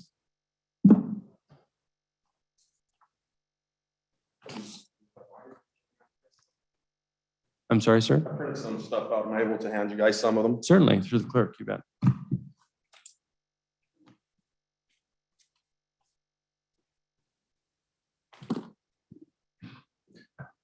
I wanted to introduce myself. My name is Paul Bryce. I'm a longtime Lakewoodian. Also, as you'll see, not that I call myself, but in many publications, I'm known as a marijuana pioneer. I wanted to talk about my daughter. She was a school ambassador for during her elementary here in Lakewood. Perfect 4.0, Victorian out of Hutloff, and then president over at Lakes High School. My son, he went to Idlewild, then transferred over to Oak Brook for their gifted program. My mother, I'm half Black, half Chinese. She brought her family here, owned the Hunan Garden restaurant, kitty corner from the beloved Silicon Park that we all enjoy and like. And right now, I've been involved with social equity and cannabis, and I'm positioning myself to be a mentor for social equity till the 2029. And we've been doing great things. You know, we passed 400 million for 200 million now for Black community reinvestment. That was part of our group, 100 million next year and the year after. And, you know, some of the things I think we can change here in Lakewood is, you know, one being one of the most diverse cities here in Pierce County is out of the 1,200 active producer processor license, only 4 of them are owned by Black minorities. Of the 500 plus cannabis retail stores, I'm only one of 8 of the retail owners. And right now, my daughter, she's over the age of 21. She's in this cannabis industry, and there's nowhere in Lakewood to start maybe talking about phases where if you are all not too happy with retail or agriculture growing, for just fulfillment centers, processing centers. There could be businesses where they don't even advertise, but they just simply fill sacks, bake goods, and distribute it to all the neighboring, clearly, cities that already have it. And even during the social equity meetings, a lot of the conversations about how to set up new license types just to deliver for around cities that have the bans or moratoriums. And, you know, it just seems so unneeded because it's clearly something where the Liquor Cannabis Board is the same ones that oversee alcohol. And, you know, this is something that eventually, if it's not through this council, eventually it's going to be here and it's not ever going to go away. So, you know, I guess my question would be, you know, for a state that legalized cannabis so many years ago, and we all know billions and billions being generated, and we see so many other states following our lead, why can't we open up some discussion for it? Thank you. Thank you very much. And do you want us to give your materials back, sir? Sure. We can certainly pass them back to the clerk, but thank you for sharing those. Next is Chris Piat.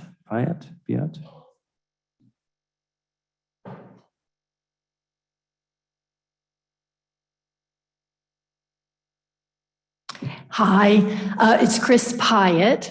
Thank you. And this is my first city council meeting, so I'm glad to be here and have a lot of appreciation for your attention span. This is a long evening, but you know, I'm here just to make a brief comment. I walk every day in the Fort Steilacoom Park in the Oak Savannah, and it means so much to me, and I just had to come and comment.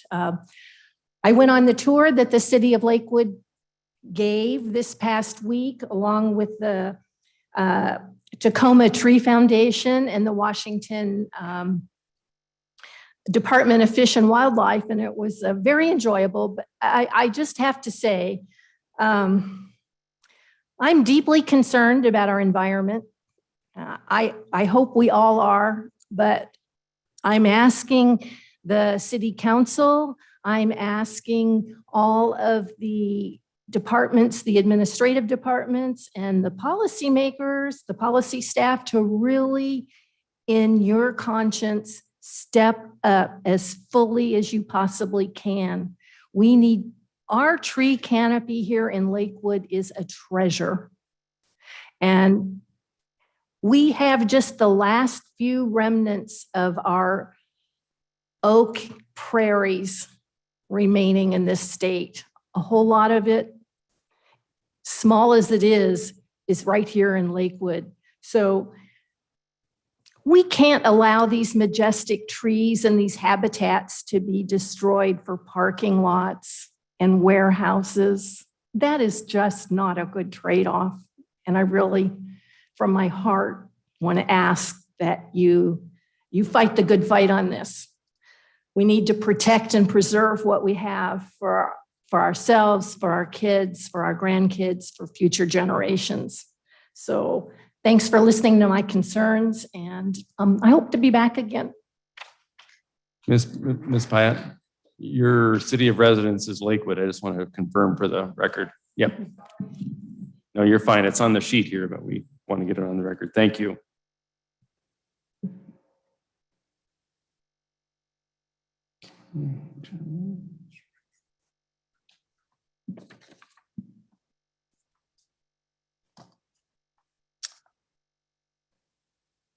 Yasmin Smith is the next who signed up to address council during the public comment period.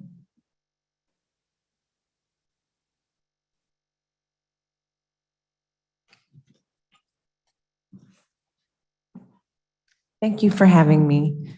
I just want to say I'm normally a very conservative person, but the closing of the Lakewood Library had just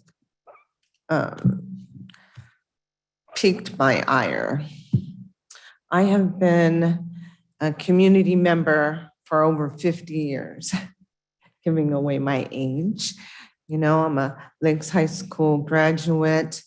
I've been a member of St. Mary's church right across the way. I'm also an educator. And I use the library. I've used it all my life.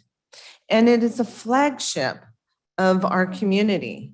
It is an award-winning architectural gem. I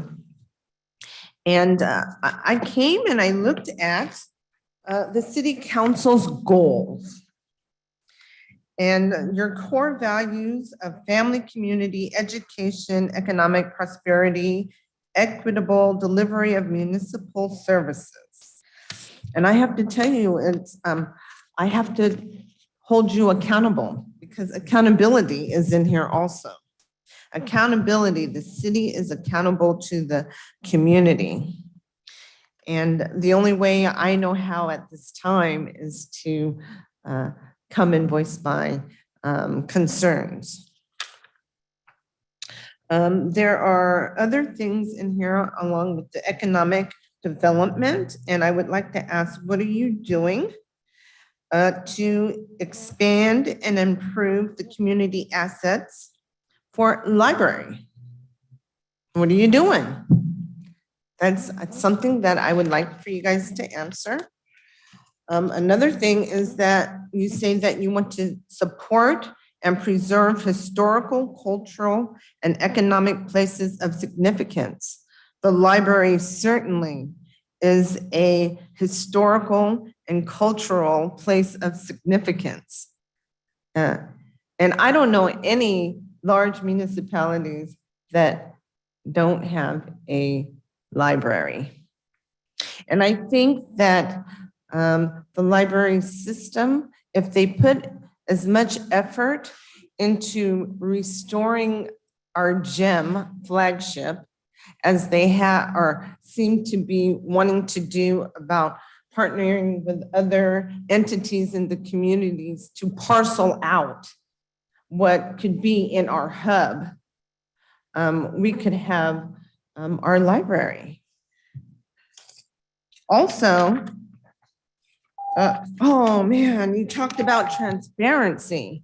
And I don't know what kind of transparency there was when city council people didn't know about the library closing. And they really wanted to have a meaningful discussion with the community at 7 o'clock, 7:30 in the morning. How many parents who have to get their children ready to go to school could be there on such short notice? How many people who had to go to work could be there on such short notice? And you couldn't even ask a question. You had to write it down beforehand to have someone ask it. I don't know how that is transparency. Just one more, please. Sure. Okay. And I would like the city council to use your leverage, because that's also in here. Leveraging new and existing communication methods with partnerships. We need you to leverage, use your leverage, please, for our library. Thank you. You're welcome. Thank you.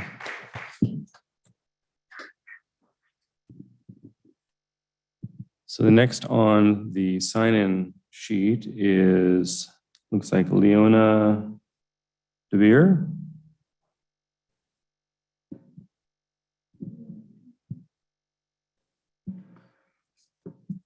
So those are the only individuals who have signed up to address the council physically. Yes, ma'am. Just pass them up to the clerk, and I think we'll be happy to take a look at them. That would be the easiest. I would prefer that.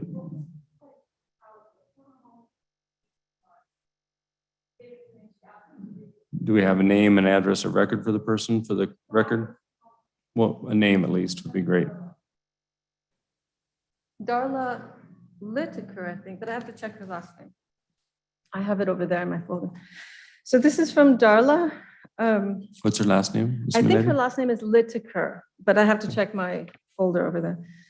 And she uses the library every day, I believe. I was there on Saturday on the last day of the library, and at the end, we heard somebody screaming. Well, first she was singing at the top of her lungs, really well. And then she was screaming by Gravel Lake, and people wanted to know why. And she had been talking to me, and I said, it's because she's really upset that the library is closing. So she wrote this, and she gave it to me with this really intense kind of request. So she says, the Lakewood Library, in my opinion, is a sacred and holy ground. The dedications from our past for our future, please do not, and she wrote that in red letters, do not allow the vandals to dirty up and take away the smile of our newborns. No matter how old we are, we need to protect our history. It's our church, our safe house. The Lakewood Washington Library is our resource for and from the elements of nature. It is not a matter of finance. It is a priceless matter of education. Do not, in red letters, insult our intelligence. In God we trust. Thank you. Are there any other members of the audience who wish to address the council during this public comment period? If not, we'll go to those who are appearing virtually. And then we have several. So the first is Ovianu X.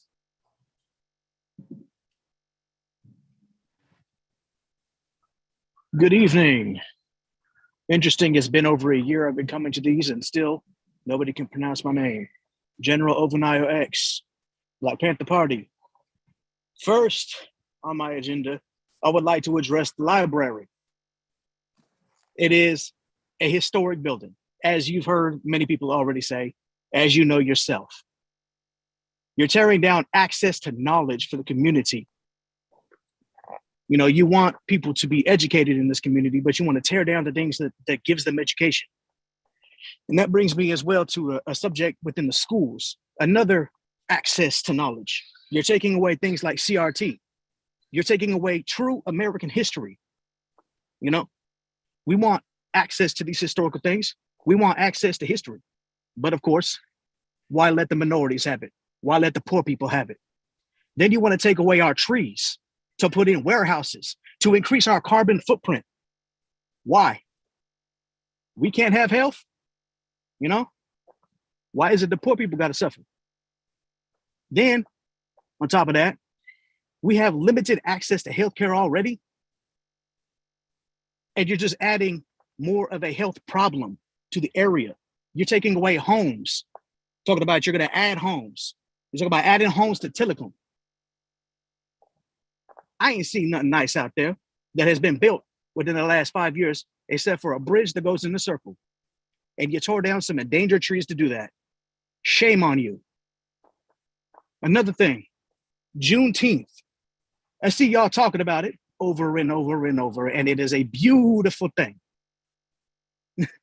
But you need to stay away with it. Stay away from it with all that commercialism. You're trying to sell things to say Juneteenth. You're trying to put yourself into Juneteenth. If you are not a Black person, you have no business trying to sell anything about Juneteenth. That is just ignorant. Another thing, we still need justice for Saeed Joaquin. Shame on Mike Zorro and Mike Wiley for oath breaking. You said that you are here for the people to serve and protect, and yet all you do is endanger us, take lives. Shame on you. You know, I only got about 30 seconds left. I can't really get to everything else I wanted to say. So in closing, all power to the people, justice for Saeed Joaquin. Next, we have Mr. Dennis Haugen. Dennis Haugen here from Sioux Falls, South Dakota. It's kind of interesting to me that nobody mentioned the almost 300 fentanyl deaths that are happening now to young people.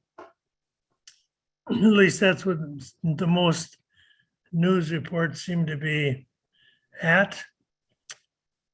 And of course, that's due to the open border crisis, which of course many people won't recognize in certain states, but they're coming across by the hundreds of thousands. And yeah, you have a shortage, you're going to have a shortage of houses because you have a shortage of mathematical understanding. You can't, the government is housing these people somewhere. And what goes up can come down. The extremely high prices and the fact that right now the national government is very, very unstable in the way it manages fiscal and monetary policy. I've been through two different situations where $300,000 and $400,000 and $500,000 houses could drop down to $200,000 and $300,000, and people be tied up with loans and something they don't have any value to equal. That was mainly in 2009 and 1980 to 82, 3. We went through that type of thing. But a big problem is, well, that's very much hidden, of course, is mathematics. if you don't understand mathematics, you have a hard time projecting and understanding what might be the cause, what might cause, what be a cause to what you're trying to do. And I listened to a or a school district meeting where just 2 board members are trying to take this document called school discipline, and very poorly written, very general, so general that teachers and students and everybody can do just about whatever they want. Well, the problem with that, of course, is that then John Arbini came on and told the other side of the story. You know, all of the different schools in Lakewood that have such low test scores that they're almost out of sight.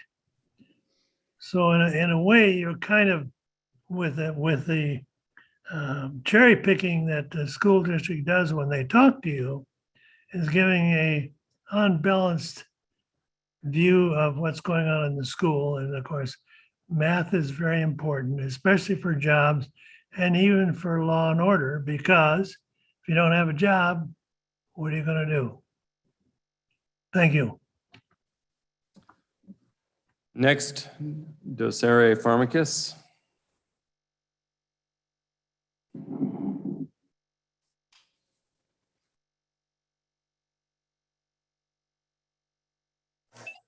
Good afternoon. I'm Docere Pharmacus, and I'm the Minister of Information for the Panther Party. And I got a few things I want to talk about, but I want to start with the habitat that was discussed, the habitat project that was discussed. Now, this is being sold as as low-income housing, but just I did some quick math while I was listening to the presentation. You want people to pay $1,100 a month for rent. You need that to be 30% or less of their income in order to qualify, which means in order to qualify, people are going to need to make at least $3,660 a month. Now, based on the minimum wage in Washington State, that's $14.49 an hour.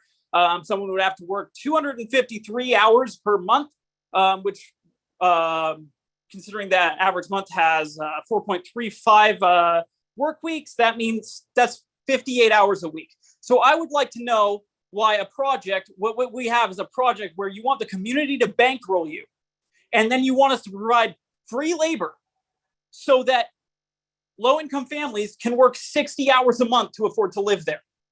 That doesn't make any sense to me. What that sounds like to me is someone robbing me and calling it a gift. Sounds like someone, to the point about the library, let me just say, you know, the teacher that spoke earlier said it's not your job to make sure teenagers have somewhere to go, kids have somewhere to go. Let me say this, it is. And here's the reason why, is because you also refuse to take violent, brutal cops off the street. And when kids don't have anywhere to go, you know what they do? They go and they get into trouble. That's what I did. And if I had lived in a town with Mike Zorro and Mike Wiley and I'd been black, I wouldn't be here today. So it is your job. Give young people a place to go to enrich themselves so that they aren't getting into trouble, and then having your cops that you refuse to take off the street, kill them. And the last thing I want to get to, and I'm saying this last, you know, last time I spoke, I talked about how, about corruption from Don Whalen, or Don Anderson. I was immediately shut down because that wasn't council business. And that tells me that all of you think that corruption in your midst is none of your business, which means you're all happy to turn a blind eye to it, that you're all complicit. And that ties in directly to what's happening with the Gary Oaks, because that tells me that you're all corrupt. And I have to wonder what role that is playing in our environment being torn down to build empty warehouses. You're all corrupt. You're all complicit. All power to the people. Next is Heidi S.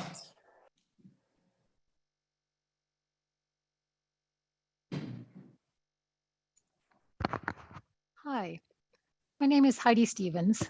I'm calling from South Tacoma. but what Lakewood does affects this area and vice versa.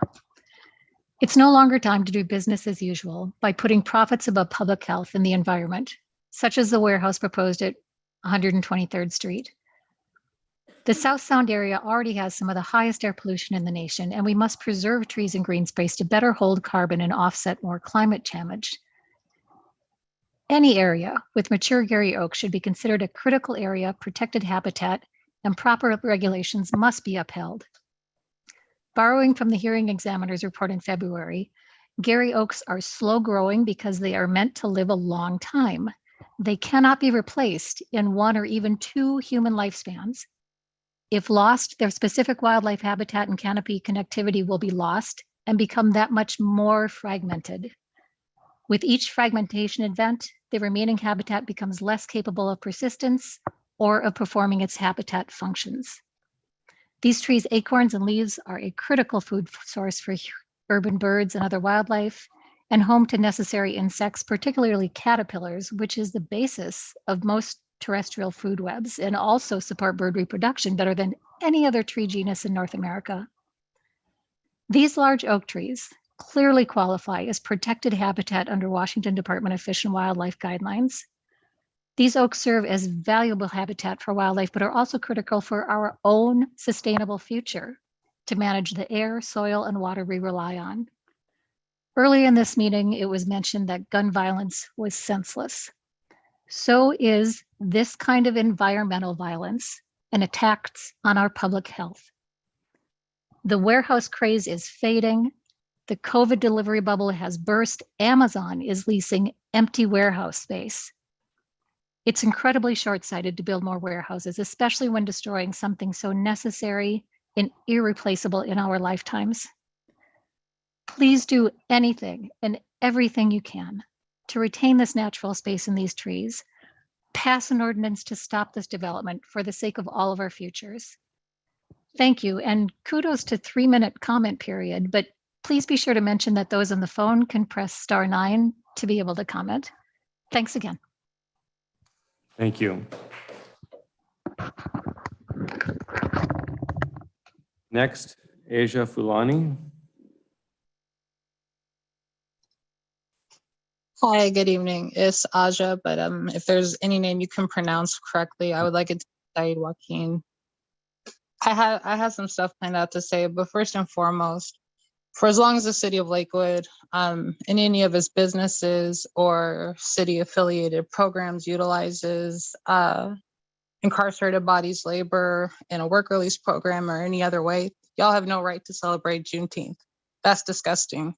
That's continued slavery, and to continue to profit off of it and then celebrate it to our faces is a downright insult.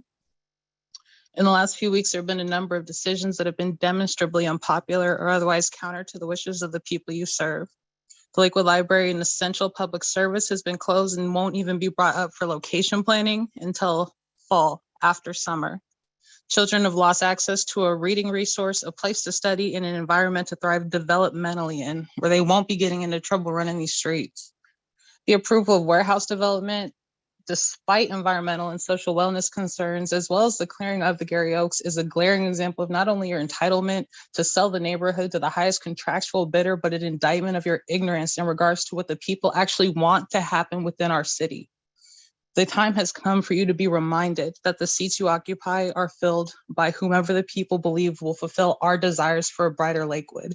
The people do not want nor need a collective of individuals who engage in backroom deals for financial gain or paternalistic decision-making as if the people cannot think for ourselves.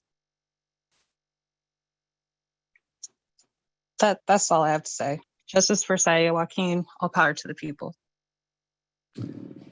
Amelia Escobedo is next.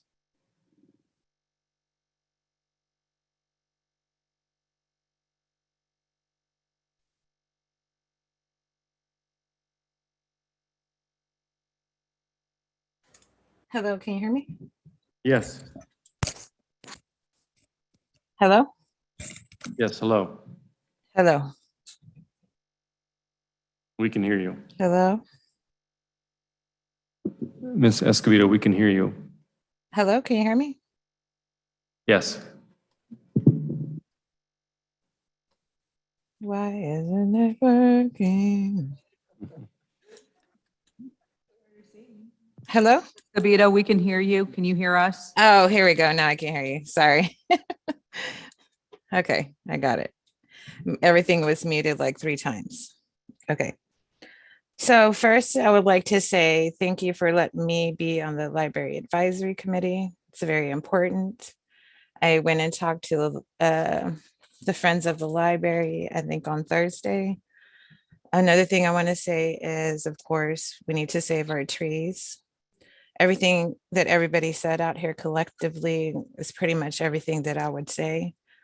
I would also want to say that I know that this continuation of what keeps happening is based off of class and race. And I understand that. I understand that by talking to different people. I want to know what is the demographics of the people that use the library here in Lakewood. I want to know the demographics of the Habitat for Humanity, who gets help in those programs, and why do only so many people get help a year? And like they say, why is you have to make so much of the income? It's not really affordable. You have to work 60 hours. I mean, who really can work that? And then if you have children, that's not feasible. Another thing I want to talk about is it's been statistically proven that racism is alive. I'm in a data and discourse class, and it's proven me continually that my teacher, my professor that's a doctor, and information is telling me that it is embedded no matter what we think, our thoughts. No, it is a fact that is embedded in every facet of our lives. For me, it is frustrating to allow the continuation of trees, the continuation of rape of this land. I do not understand why we can't do more. You're going to let them land, do what they want to the land for $417,000. What are you going to do with that $417? I also want to say that I know that next year it's going to be a fight. We have 3 city council members up for election: Boki, Farmer, and Don Anderson. So for all of you that are out there sitting down, I need you guys to run. I hear your voices, but we need to run. We need to get together. We need to pull the votes together. Come out with us. We're going to be at the farmers market. We're going to be everywhere trying to register people to vote. I hear your voices. I feel your souls in my heart. I feel your breath in my community. I see you moving. So I just want you to let you know, I know I haven't been out in a while, but I'm still here and I love you guys. Keep saying what you say. Justice for Saeed Joaquin. Thank you. Next, there is a phone number, but no name. So the next individual has a phone number 360-786-8838. Please identify your name and address for the record before speaking. Thank you.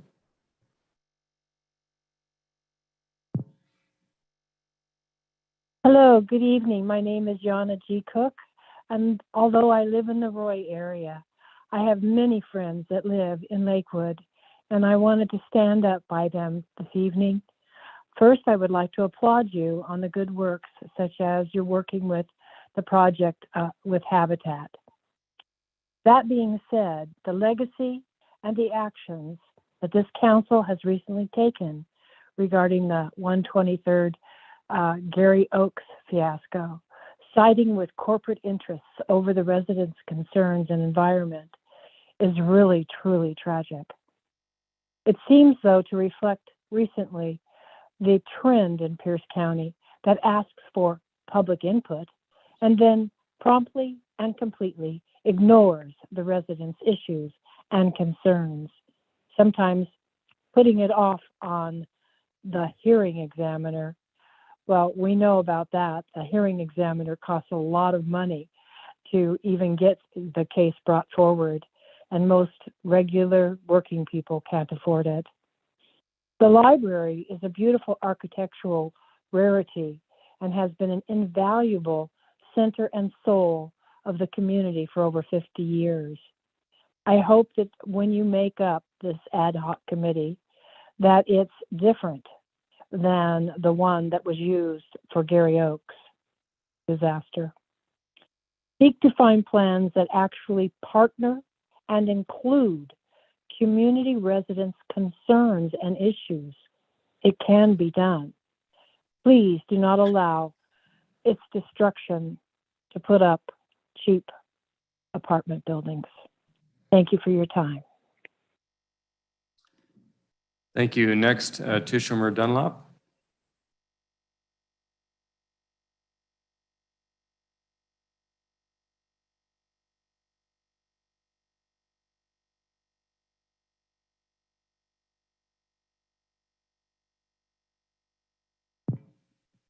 Tisha Moyer Dunlop, you've been given permission to unmute yourself. If you can do that, please, and provide comments.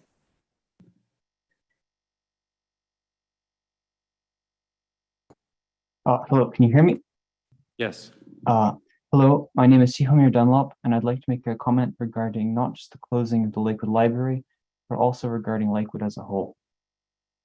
I think that as Lakewood is a relatively new city, only being founded in 1991, forming and maintaining a sense of city identity is important. And one of the most effective ways of doing that is maintaining a sense of place. We need to keep the things that make Lakewood unique, such as the library and the Gary Oaks, there for future generations.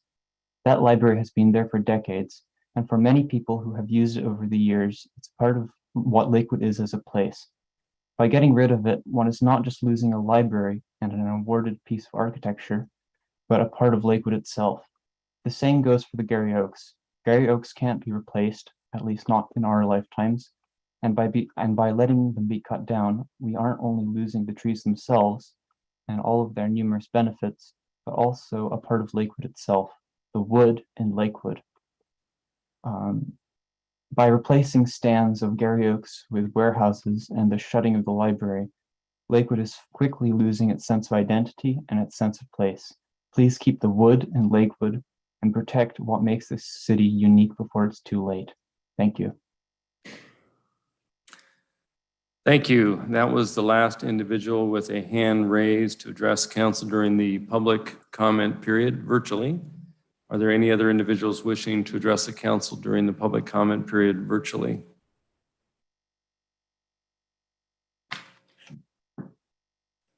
Before I declare the public comment period closed, I just want to take a couple of minutes to comment on the public comment. Ms. Minetti, I think if you have a written comment to forward, that would be fine. No, it's just, I wanted to show you.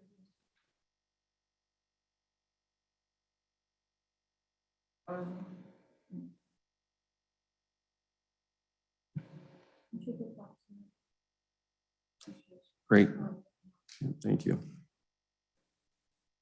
Before I close the public comment, I want to take the time because I think it's only fair that you receive some information on this particular issue. And I think Mr. Dunlop framed it with the quitclaim deed he sent to us in his written comments. And it plainly states that the donation was made to the Pierce County Rural Library District, which is now the Pierce County Library System. The City of Lakewood does not own the Lakewood Library. The City of Lakewood has never owned the Lakewood Library. The City of Lakewood is not the taxing district by which funds are raised to own and operate the Lakewood Library. The City of Lakewood does not maintain the Board of Trustees or appoint the Board of Trustees that oversees the operation of the Lakewood Library. We are a partner with the Lakewood Library in all things Lakewood, and we have embraced that partnership for the 13 years I've been on council and for years prior to that. That partnership has worked steadfastly in a direction supportive of the community. How is that manifested? I can tell you that we have tried to be very supportive and will continue to be very supportive of the Pierce County Library System with its assets in Lakewood. We, for instance, purchased land when we knew they wanted to open up a branch library in Tillicum. The city purchased the land for the benefit of the Pierce County Library System.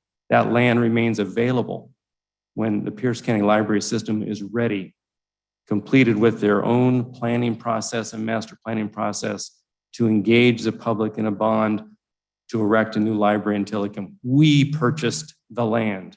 We set aside $500,000 budgeted to assist the Pierce County Library System find a new location in Lakewood. Again, upon completion of their own master planning process. It's their process, but we are a partner in that process. We have remained engaged with the library system. And when the library needed a helping hand with regard to their master planning process, we stepped forward and suggested hiring in partnership a consulting agency to assist the library system in engaging the public in an open dialogue to hear these comments so that we can all work collaboratively for the betterment and the improvement and the sustainability of the Pierce County Library System. And that's going to transpire tonight with a selection of 6 individuals to complement the 6 individuals that the Pierce County Library System has designated for this committee so that these comments can be heard and so that public's voice can be taken into consideration so the library can make its own planning decisions for its future in partnership with the city of Lakewood and certainly in partnership with the citizens and residents and taxpayers here to determine the right path forward. But if there's comments out there that we are somehow closing the library or ignoring the will of the people with regard to the library, I respectfully tell you those comments are misdirected. With regard to the issues with the trees and Woodbrook and the zoning, we understand it.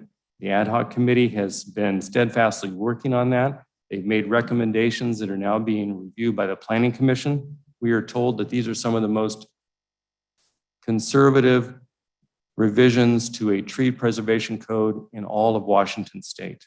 So we will take that into consideration. It's being reviewed by the Planning Commission. All I can tell you about in terms of angst over warehouses, I understand the comments, but the city zoned certain areas of the city back in 1996 as light industrial, and people purchased property to do what they could consistent with zoning, and some of that is transpiring to date. And so while I get and understand the angst on certain of these issues, some of these issues we can impact favorably, and some we have to follow the process and the law. So I hope that's helpful. So being I see no further public comment, I'm declaring the public comment period closed. And we will now take a brief recess before we start with the consent agenda.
Mr. Brandstetter, if we could reconvene.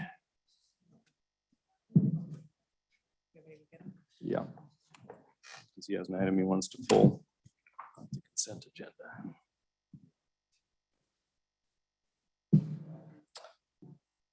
Well, thank you, ladies and gentlemen, who are still with us for indulging us in a recess. We usually are well into the regular portion of the agenda before 9:15 at night on a Monday. So thanks for sticking with us. We now turn to the consent agenda. Madam Clerk. A, approval of the minutes of the City Council study session of May 9th, 2022. B, approval of the minutes of the City Council meeting of May 16th, 2022. C, approval of the minutes of the City Council study session of May 23rd, 2022. D, approval of claims vouchers in the amount of $2,193,993.14 for the period of April 16th, 2022 through May 18th, 2022. E, approval of payroll checks in the amount of $2,534,706.71 for the period of April 16th, 2022 through May 15th, 2022.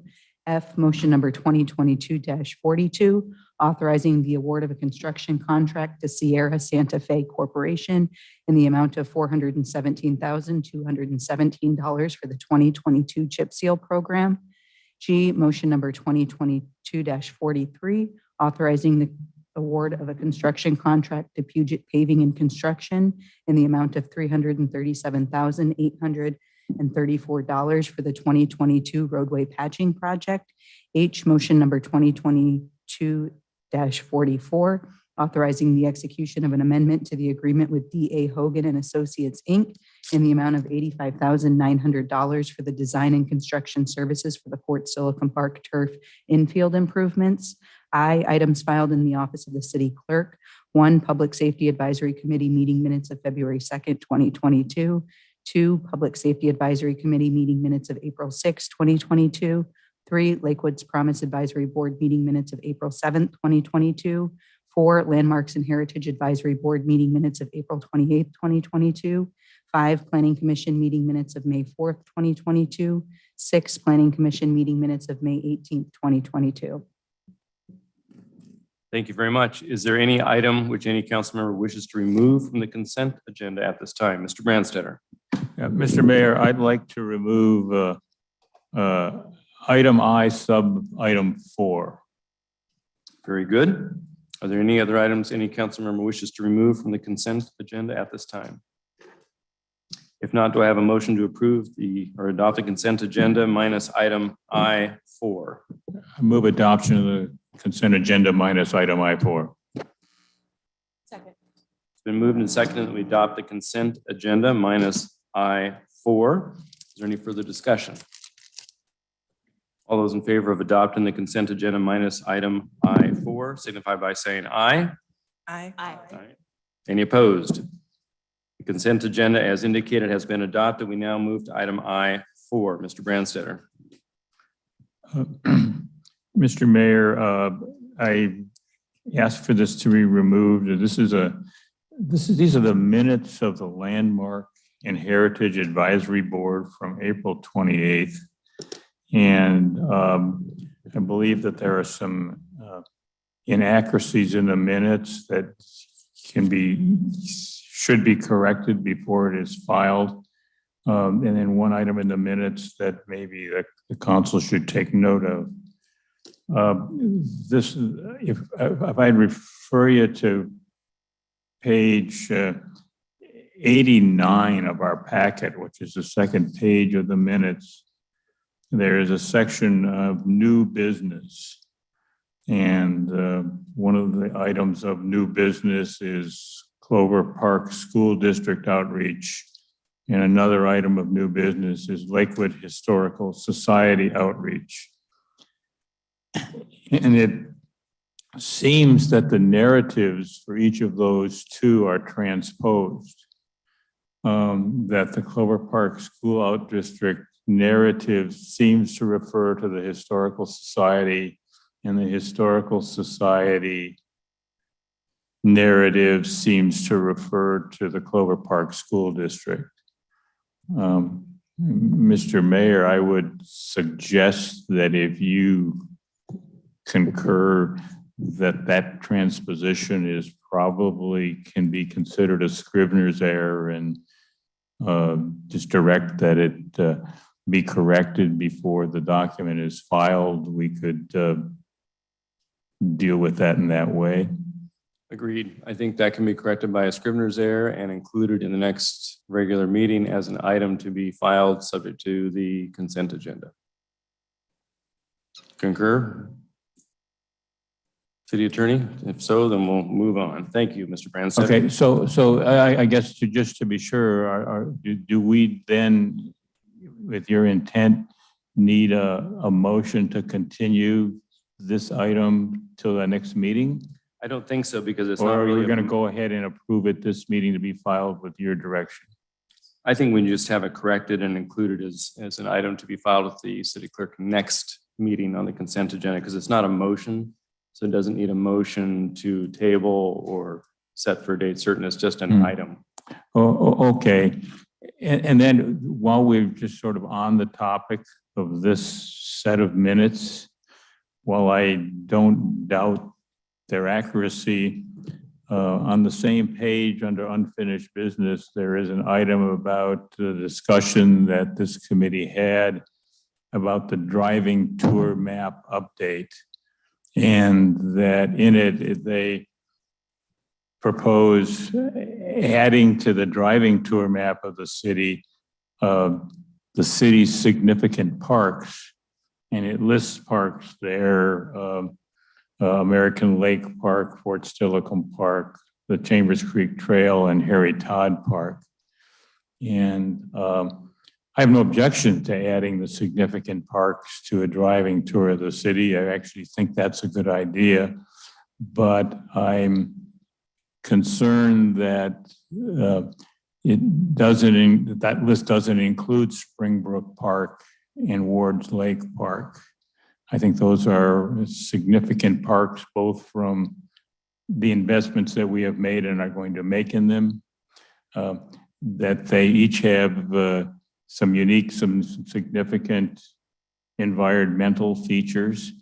And so although they may not be in the most picturesque of our neighborhoods, I think that they are significant, and those neighborhoods deserve to have their parks identified if we're going to put significant parks. And so we should perhaps give some direction back to staff. And Mr. Boki isn't here, who is the liaison to this board, who would normally do that.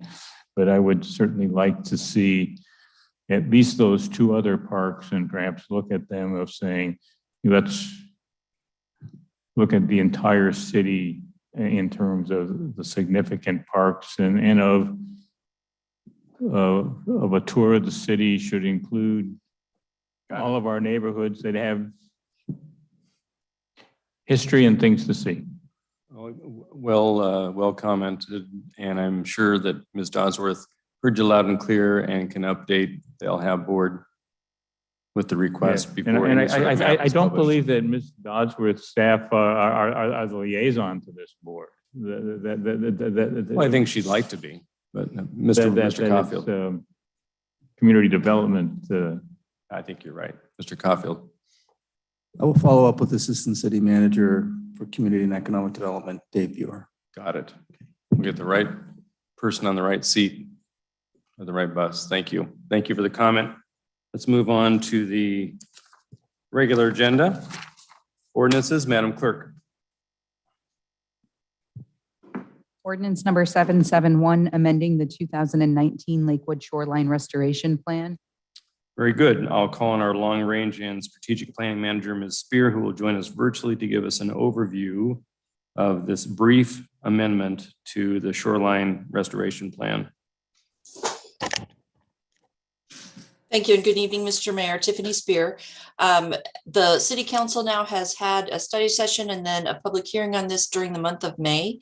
But if you'll recall, on an annual basis, based on action to adopt the 2019 Shoreline Master Program, as well as the restoration plan that accompanied it, there was direction by council that there would be an annual review of restoration activities that happened the year previous by either volunteer or city action on the city's shorelines. This year, as that process occurred at the Planning Commission, there were 2 amendments suggested by city staff, and those are what are before you this evening and what the council's already held a public hearing on. I'm going to very quickly share my screen. Those 2 amendments relate to somewhat technical corrections, if you will. The first is on subsection 18 of section 4.2 in the restoration plan, because the city is no longer participating in the monitoring program mentioned in that. And Mr. Busich with the Public Works Engineering Department provided information to council about that several meetings ago. The other amendment is to just remove an error in the adopted restoration plan, referring to a study in parentheses there in section 7.2. So other than that, starting on page 98 of your packet, you do have the proposed ordinance for you to take action on, and I'm happy to answer any questions you may have. Very good. Thank you. Any questions of Ms. Spear by members of the council? If not, I'll entertain a motion to adopt ordinance 771. I move adoption of ordinance 771, Mr. Mayor. Second. It's been moved by Councilmember Brandstetter, seconded by Councilmember Bell, that we adopt ordinance number 771. Is there any further discussion? If not, all those in favor signify by saying aye. Aye. Aye. Any opposed? Ordinance 771 has been adopted. We now move to resolutions. Resolution 2022-05. Madam Clerk. Resolution number 2022-05, adopting the 6-year 2023 through 2028 Comprehensive Transportation Improvement Program. Thank you. And for an overview, I call on our capital projects manager, Mr. Ted Hill. Good evening, Mayor Whalen, Deputy Mayor Moss, and members of the council. We are at the final step in this process of updating the 6-year Comprehensive Transportation Improvement Program. Updating program is an annual process required by statute, meant to assure continued consistency with comprehensive planning goals and to evaluate current transportation needs. The TIP has been reviewed both by council during the study session on May 9th, Planning Commission on April 20th, and advertised for a public hearing held on May 16th. To date, no comments warranting adjustments have been received. So the request of council tonight is final adoption of the program through resolution 2022-05. Thank you, Mr. Hill. Any questions of Mr. Hill before we move adoption and discuss consideration? If not, do I have a motion to adopt resolution 2022-05? So moved. Been moved by Councilmember Farmer and seconded by Deputy Mayor Moss that we adopt resolution 2022-05. Any further discussion? All those in favor of adoption of resolution 2022-05, adopting the 6-year Comprehensive Transportation Improvement Program, signify by saying aye. Aye. Any opposed? Resolution 2022-05 has been adopted. We now turn to resolution 2022-06. Madam Clerk. Resolution number 2022-06, relating to creating a policy and procedure for naming, renaming of public park, facility, street, open space, or natural area. Thank you. And for this one, I will call on Ms. Dodsworth, our Parks, Recreation, and Community Services Director, who has nothing to do with LHAB. Thank you. That's correct. Good evening, Mayor, Deputy Mayor, City Council. Before you is a resolution updating the naming and renaming policy for the City of Lakewood. This has been reviewed by advisory boards, other partners, and City Council has reviewed it at several study sessions. It's been reorganized in a manner to make it easier to read and understand, and I believe it includes all of the important elements that you requested. Very good. Any questions of Ms. Dodsworth? Mr. Brandstetter? No questions? Anyone else? Okay, well, thank you for your fine work. It does read much better, in my humble opinion. So thank you for addressing the comments. We have a motion adopting resolution 2022-06. So moved, Mr. Mayor. Second. It's been moved by Councilmember Brandstetter, seconded by Councilmember Farmer, that we adopt resolution 2022-06. Any further discussion, Mr. Brandstetter? Yes, Mr. Mayor, I would like to move to amend resolution 2022-06 to add a second paragraph to section B to read as follows. Applications pursuant to this section shall be accompanied by a $250 fee. When such fee is added to the fee schedule shall apply. Let me understand the proposed amendment. It's to section 2B, or I'm sorry, where did you plan to insert it? It would be on page 181 of our packet. And I offer the amendment because we're creating an administrative process that will entail work to process applications similar to what we do with a variety of others. And so it's appropriate that there be a fee to it. And I ask for a second to my motion. Second.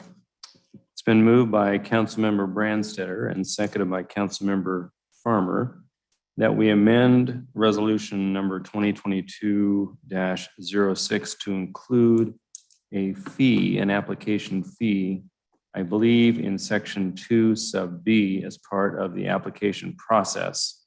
So some wordsmithing that the application is to be submitted to the city manager along with an application fee of $250 consistent with the city's fee schedule as may be amended from time to time or something like that. Is that acceptable, Mr. Branstad? Yeah. And let me just say that I'm amending it to set a fee, given that we will reset the fee schedule as we do at the beginning of the year. And I will admit that $250 is just a nice round number that will give staff a chance before we have to set a fee schedule to actually decide exactly how much work is going to be involved and what a fee should be. And I would expect that we'll receive a recommendation from the staff to adjust it or not the next time we're considering the entire fee schedule. And this was something that didn't come up in our discussions about process and everything as we were discussing it. But the fact that the discussions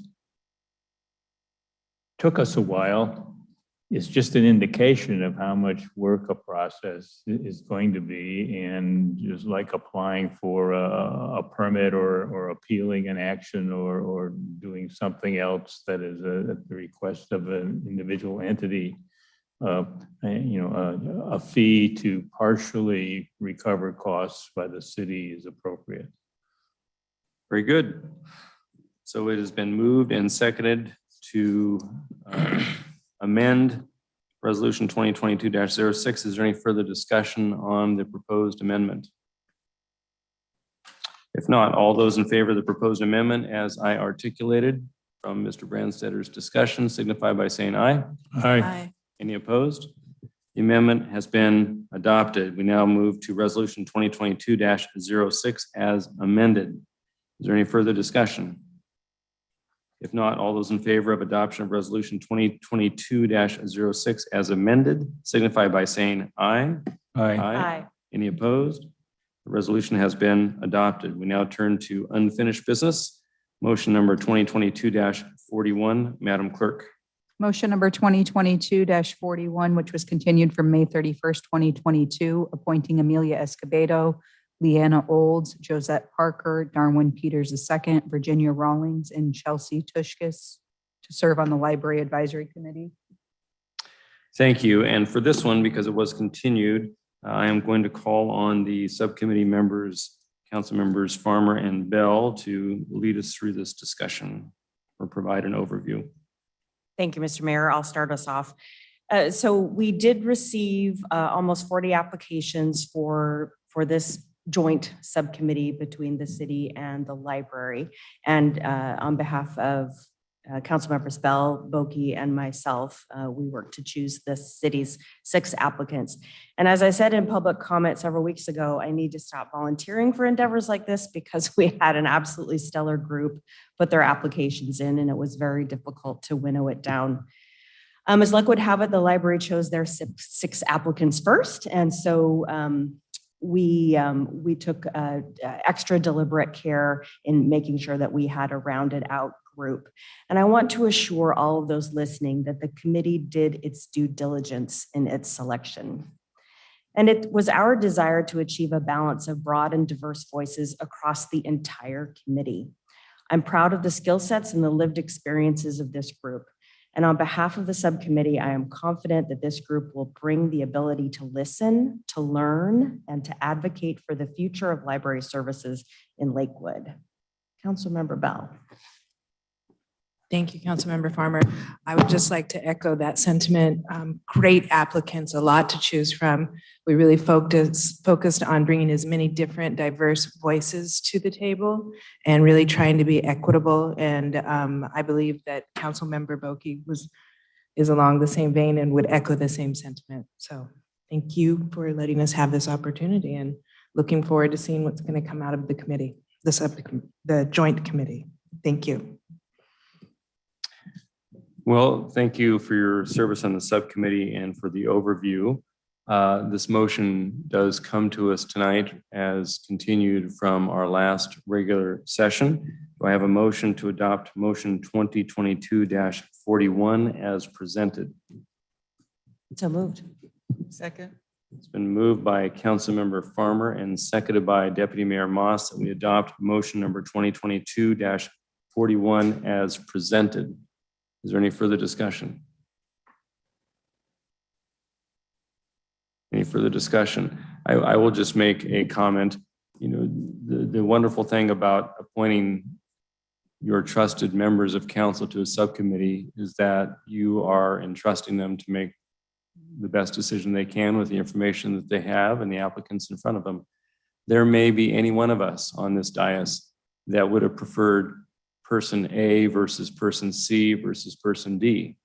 But what we do and what we have continued to do admirably as a council is trust in one another to do the best we can with the information we have. So while I may have judgment that might select a different person versus one that's on the selection committee, I am deferring my judgment to the good judgment of the council members who spent the time to review the 39 applications and to present to us their best work in looking not just at the 6, but looking at the 12 from the 39, knowing the desired outcome, which is the best collaborative set of voices who have and represent the values of this community on this subcommittee. So I'm going to vote to approve the motion as presented, and thank you for your work. Any further discussion? All those in favor of motion 2022-41 as presented signify by saying aye. Aye. All right, any opposed? Motion 2022-41 has been adopted. We now turn to new business. Is there any new business, Mr. Caulfield? There is none, Mayor. Next, reports by the city manager. Mr. Caulfield, you are up.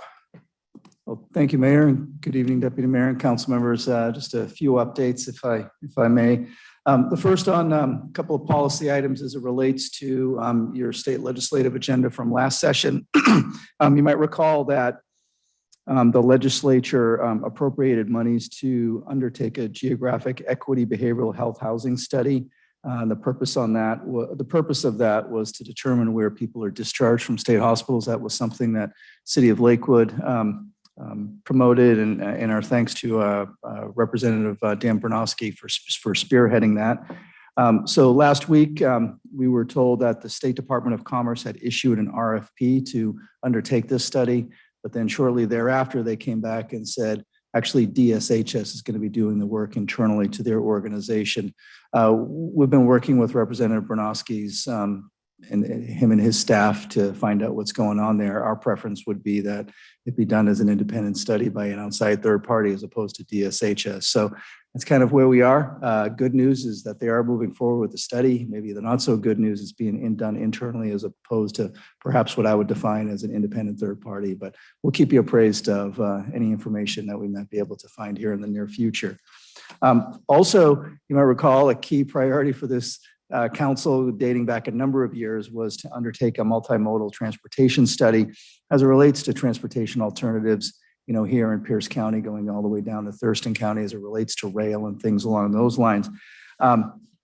As I previously reported, the state legislature did appropriate some funding to the, I got to get this right, the Thurston County TPRC, Thurston Planning Regional Council, to undertake actually that study. I'm pleased to report that they are in the process of finalizing an RFP to undertake that analysis. And their goal is to have it completed by December. Actually, the state legislatures has directed them to have it completed by December and report back to the state legislature. So as they get into the next session. And so this is just not going to cover Thurston County, but also Pierce County. And we've been invited to the table to participate in this process as well. So I just wanted to give you an update on those two key policy issues that, again, were key legislative agenda items for you during the last session. I'm also pleased to announce that the Government Finance Officers Association has again awarded the City of Lakewood its Certificate of Achievement for Excellence in Financial Reporting for our 2020 Annual Comprehensive Financial Report. This report was judged by an impartial panel demonstrating a constructive, quote unquote, spirit of full disclosure, transparency, clearly communicating a financial story and motivating the reader to explore the report. This is actually the highest form of recognition that actually a local government in the field of finance and accounting can attain. To kind of put it in perspective, there's 281 cities and towns here in Washington State, and about 24 or 25 actually receive this on an annual basis. And we've received it continually since 2013, which is a reflection of you as the elected body, as well as Todd Kraus, our deputy city manager and CFO and her team, as well as our department directors and all of our staff. And then at a national level, there's about 18,000 cities or so, and a little over 4,000 receive this award. So again, in very, very, very prestigious award, and very pleased that the city was again recognized for this. About a couple of weeks ago, the Pierce County Council adopted updated countywide planning policies. The next steps for that is for the cities and towns here in Pierce County to review that, and if so be it, concur with that through an interlocal agreement. We will be bringing that back to you for your review and perhaps consideration if you're so inclined. Looks like in the September timeline or so. So I just wanted to, again, give you an update on that. And then lastly, the farmers market kicks off tomorrow at 2:00. It's from 2 to 7 p.m. Down at Fort Steilacoom Park. So again, just wanted to give you a heads up. So with that, Mayor and Council, that's my report. Thank you. Any questions of Mr. Caulfield on his brief but succinct report? Thank you. Yes, indeed. If not, I will go ahead and turn to council comments. Mr. Brandstetter.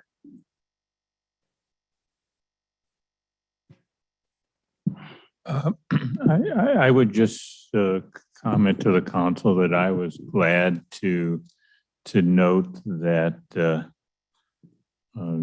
Gloria Ruiz, who was the youth council member a year ago that was recommended for a quality community scholarship at AWC and received one, and had matriculated on to Columbia University in New York. Right. That AWC has decided to renew her scholarship, her $1,500 scholarship, for another year. That's something that they have to do, although they don't always choose someone every year to do that. So that that's a good reflection on the city and a good reflection on, you know, a young person from our community that is moving forward to be a leader going forward. Absolutely. And that's all I have, Mr. Mayor. Thank you. Councilmember Farmer. Thank you, Mr. Mayor. I wanted to publicly advocate for an independent geographical discharge study. And so if there's anything I can do to help move that along, I'm more than happy to act in that capacity. I also wanted to give my kudos to Deputy City Manager and CFO Todd Kraus for her work on the city's entire financial system and winning the GFOA award again. I had the opportunity, the pleasure of working with Ms. Kraus at the City of Federal Way, and she's just continued her excellence when it comes to financial systems. So excellent hire, Mr. City Manager. As your representative on the South Sound Housing Affordability Partners Executive Board, I wanted to give you a heads up that we are looking to formally adopt the work plan that we talked about at our retreat. Was it just last week? At our July 11th board meeting. And as soon as I get my hands on a fresh copy that is not embedded in another agenda, I'm going to forward that on, and I believe it's going to be on the June 21st agenda, so that we can have any formal comment before we go into that session to adopt it. And that is all I have. Well, thank you for your work on the SHAPE committee and letting us know the update. So I'm sure we'll have final comments perhaps. Councilmember Bell. Thank you, Mr. Mayor. I would just like to say that I wanted to congratulate everybody who was here for the proclamations. I think that they were very timely and needed, and I think that they were great proclamations, and I loved seeing the interaction with the students from Clover Park, how they were here, and I just thought that that was just very uplifting. So I wanted to say thank you to all of them that came, and then also congratulations to the GFOA, to the city, to the finance department, to Ms. Kraus. Wonderful. It's quite an accomplishment. And I am looking forward to farmers market season. So I love that. So, and then put the concerts in it too. It's on. So thank you. Thank you very much. Deputy Mayor Moss. Thank you, Mr. Mayor. I will start with the Memorial Day event. I did attend that one at Mountain View. I particularly like the enactment of the Buffalo Soldiers. That was always a good one. Some of the comments that I heard there were that the gathering is smaller at the event itself. But what we noticed is that a lot of the families are now gathering around their loved one's grave. So it's not as many people attending the event right in front of the memorial there. So that was just something that was brought to my attention, and I thought I'd just mention it to everybody. I also attended the grand opening of the Buffalo Soldiers Museum in DuPont. I was really surprised at the size of that building on the inside and the number of displays that they have. It's really nice, and I hope everybody get a chance to go in and take a look at that. They're really proud of what they've done, and a lot of people are putting in a lot of work to make that happen. So it was a good event and well attended. Lieutenant General gave a Brunson. He did a great job with his opening speech, and he's very comical with his comments as well. So it was a good event, and I'm glad I went and represented the city. Thank you. Well, thank you. I don't know if I commented last time, but I also attended the Memorial Day event at Mountain View with Deputy Mayor Moss and our 28th district legislators. It was a great event, very heartfelt and appreciated by those Gold Star families and other folks who were in attendance there. It was poignant that Ms. Shalikashvili was there to receive the wreath on behalf of her husband, who was obviously chairman of the Joint Chiefs and an incredible soldier and member of the military community here in the South Sound. So it was great to meet Ms. Shalikashvili at the event as well. Kudos to staff on the GFO award. Obviously, tons of work goes into what you do to make our budget and finances not only transparent, but certainly putting Lakewood in the best financial light we've been in many, many years, and it's much appreciated. Just a couple of minor comments. The public proclamations I thought tonight, I thought were heartfelt and I think appreciated, and I certainly thought it was a really nice evening to have that many youth present for all the different proclamations. So thanks for putting that together. On the Thomas House, I throw out there for council just to think about, because we talked last week on applications of monies, investment of some of our federal COVID relief monies in infrastructure, capital type projects, and akin to the LASA project that we spoke highly of, maybe some small investment in the Habitat for Humanity project in the form of the Thomas House might be an appropriate thing for this council to consider putting some money aside for. It certainly would be a capital project for housing, which meets two of the pieces of our collective puzzle that we discussed. And certainly it would be a neat thing for this council to do to support that of some amount. Mr. Brandstetter. I understand and fully agree on supporting the donations for a Habitat house that will be recognized for Mayor Thomas, and that certainly someone who was a mentor to me to be able to go and do that. And so I'm certainly planning to make an individual donation in that regard. I think though that in the presentation from Habitat for Humanity, they recognize that of the $200,000 that's needed for this, that this was an effort that was being put forth to obtain non-government support for the project, because they have support from Pierce County and the state and others to do that. So I would encourage maximizing individual contributions, but I wouldn't, in terms of this particular thing, do that, go into ARPA dollars or something to do that, because the point of this fundraising is for the community to recognize Dr. Thomas in this regard, and I'd rather keep that disassociated from the city taking that on specifically. Although, again, I think many of us who are in the city would see that.